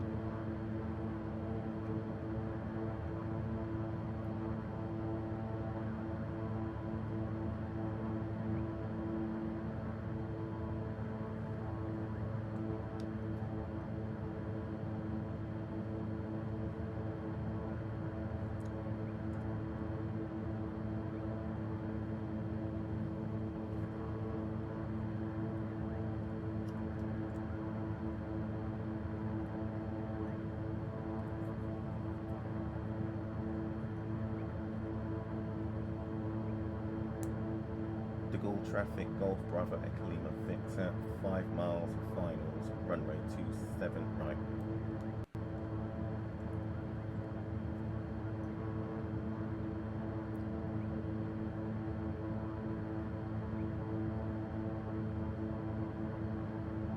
That was ridiculous. Okay, at least we're out of that weather.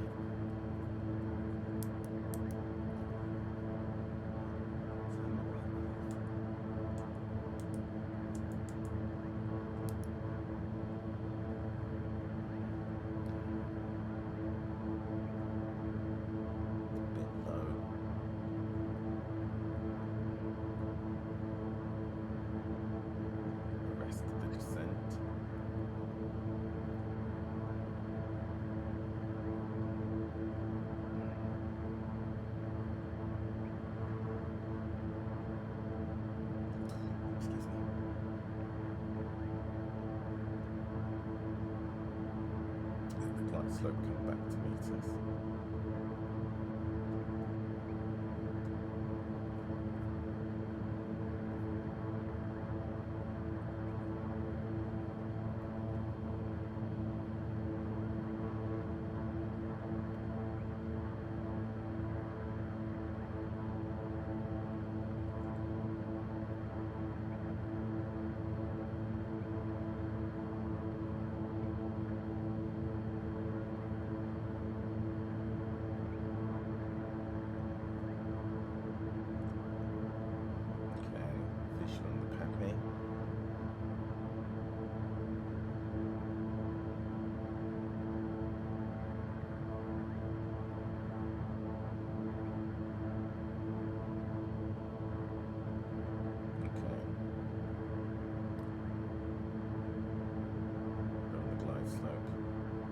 Regardless of what the needles say, Pappy has us right on it.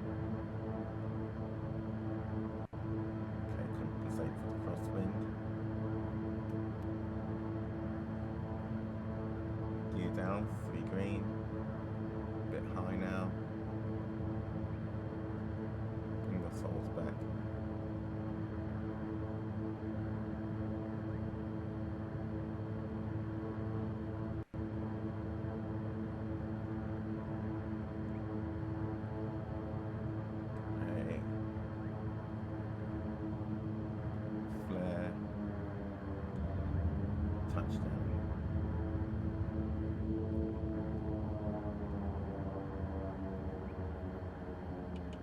Flaps up.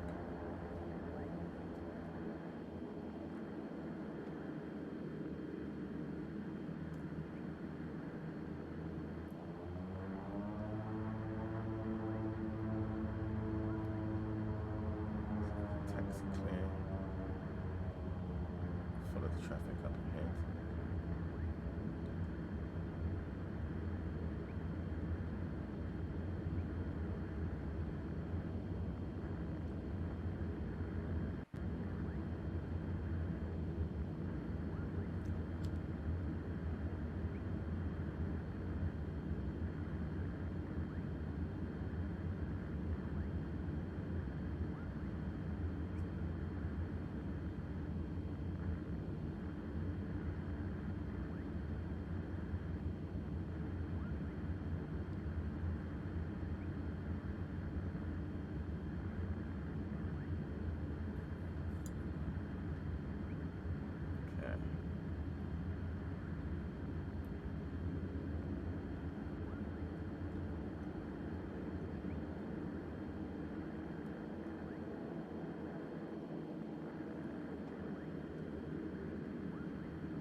Golf Echo Lima Victor, clear runway 27 right.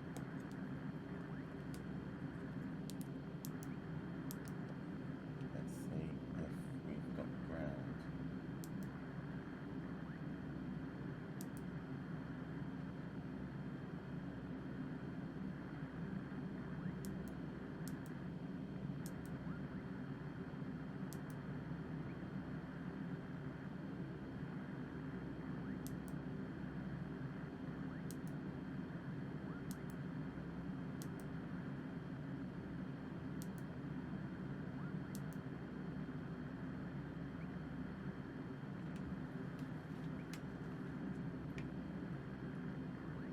We have a lot of traffic down here.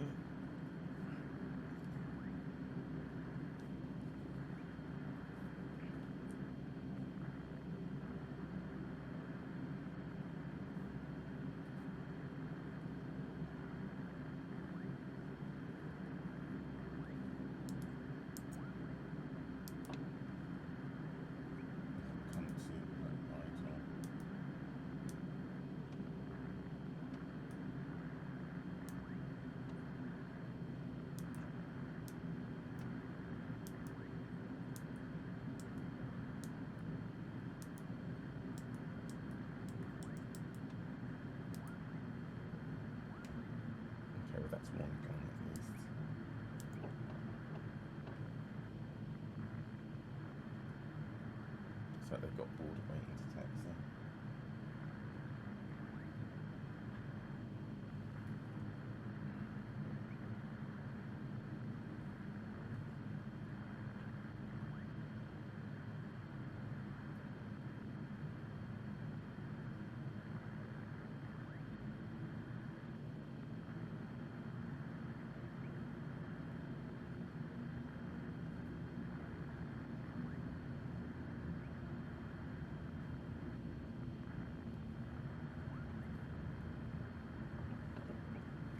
Tower must be up.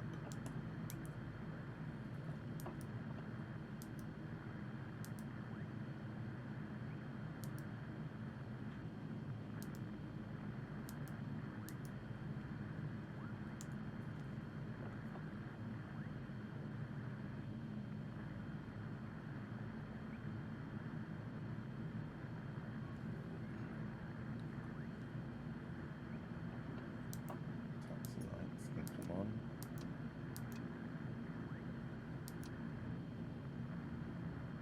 Auto ignition can come off. Windshield anti-ice can come on.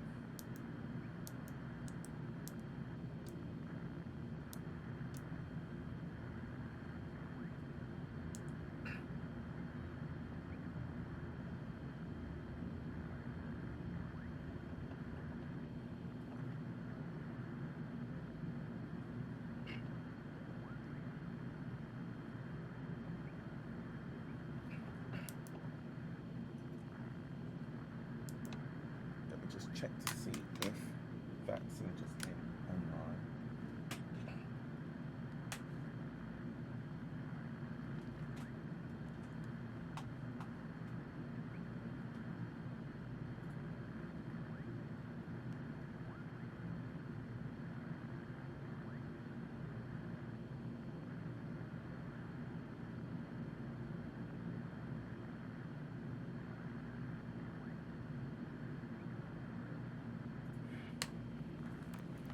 Ground is alive on 121.8.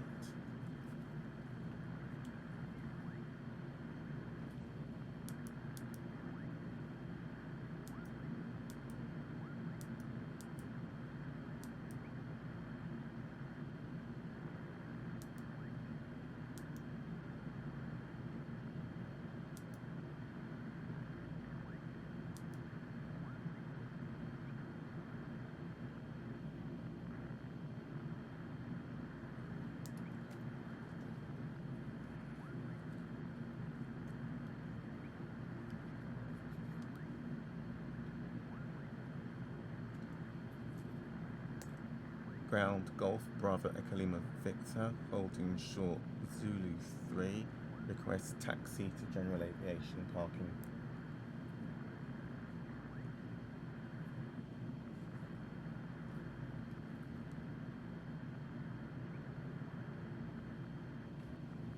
Let's do that again.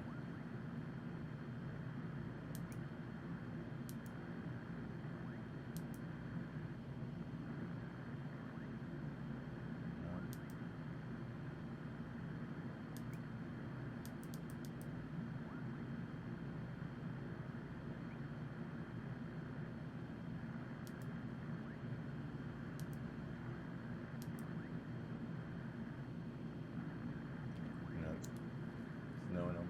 So let's do it as safely as possible.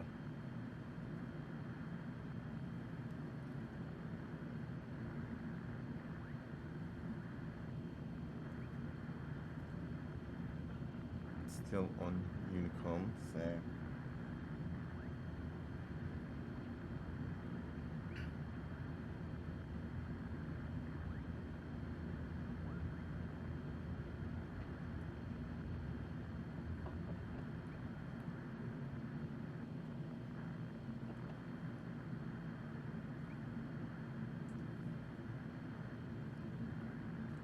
looking for traffic.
here's the rain again.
Okay.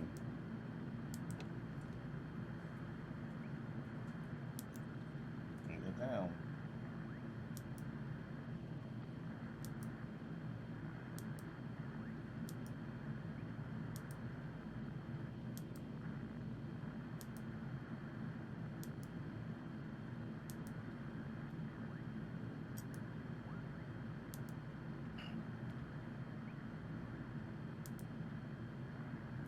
Engine anti-ice can come off.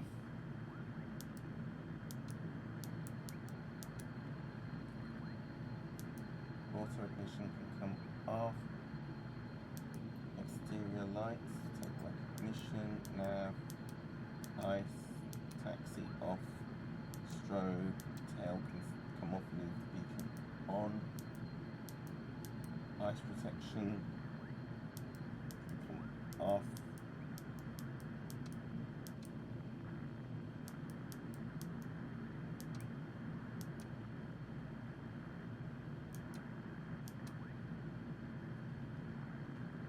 Cabin pressure is equalised. Weather radar to stand by.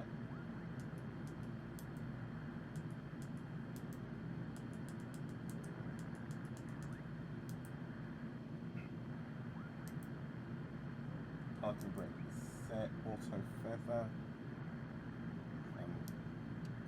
to off.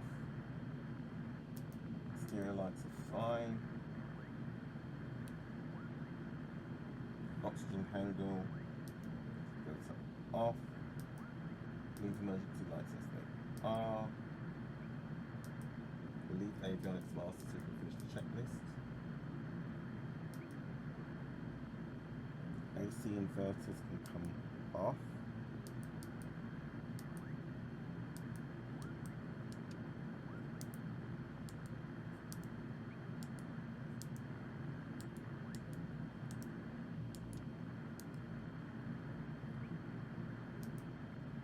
Cabin master can come off.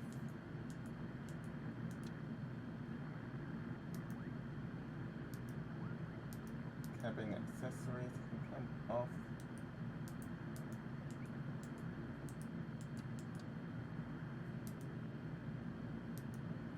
Airflow in and fasten seatbelts can come off.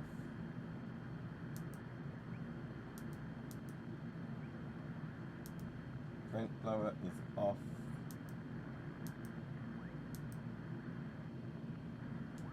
Cabin temperature can come to off. Vent blowers to environment off. Electric heater is off. ITT is good. Power levers to fly idle.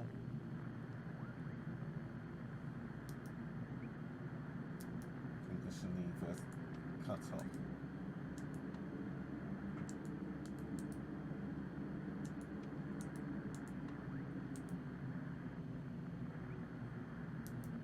Propeller levers to feather.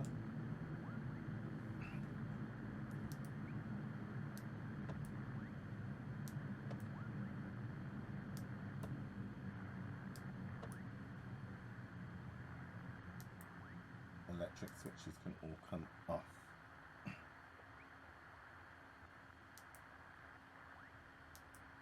Lighting master can come off.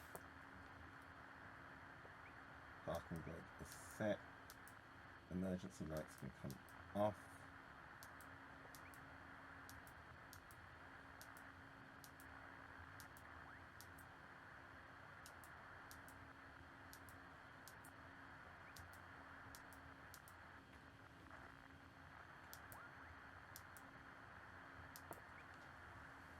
Now we've done that, avionics master can come off, gang bar can come down, and that's it, we're done. We're here. Parish article, a little bit more eventful than I was anticipating, but that's it. First flight done using live VATSIM. Wasn't very busy on VATSIM. I had the wrong approach in the nav, so I had to fix that after getting to the terminal arrival point, so that meant a little bit of a detour whilst we sorted that out. Other than that, a bit late, but we're here, so thanks for coming on the ride. Golf Bravo Echo Lima Victor, Mike Bravo Alpha Supervisor. Hello, I'm one of the VATSIM supervisors. ATC has been trying to contact you for some time. Please tune to the frequency and make contact. The ATC call sign is Lima Foxtrot Papa Golf _Tower on 119.250. Thank you. The VATSIM Code of Conduct, Section B3, requires pilots to make contact with appropriate ATC when you are in their area. You are currently flying in airspace with ATC online and have not contacted them. Please contact ATC at this time. Thank you.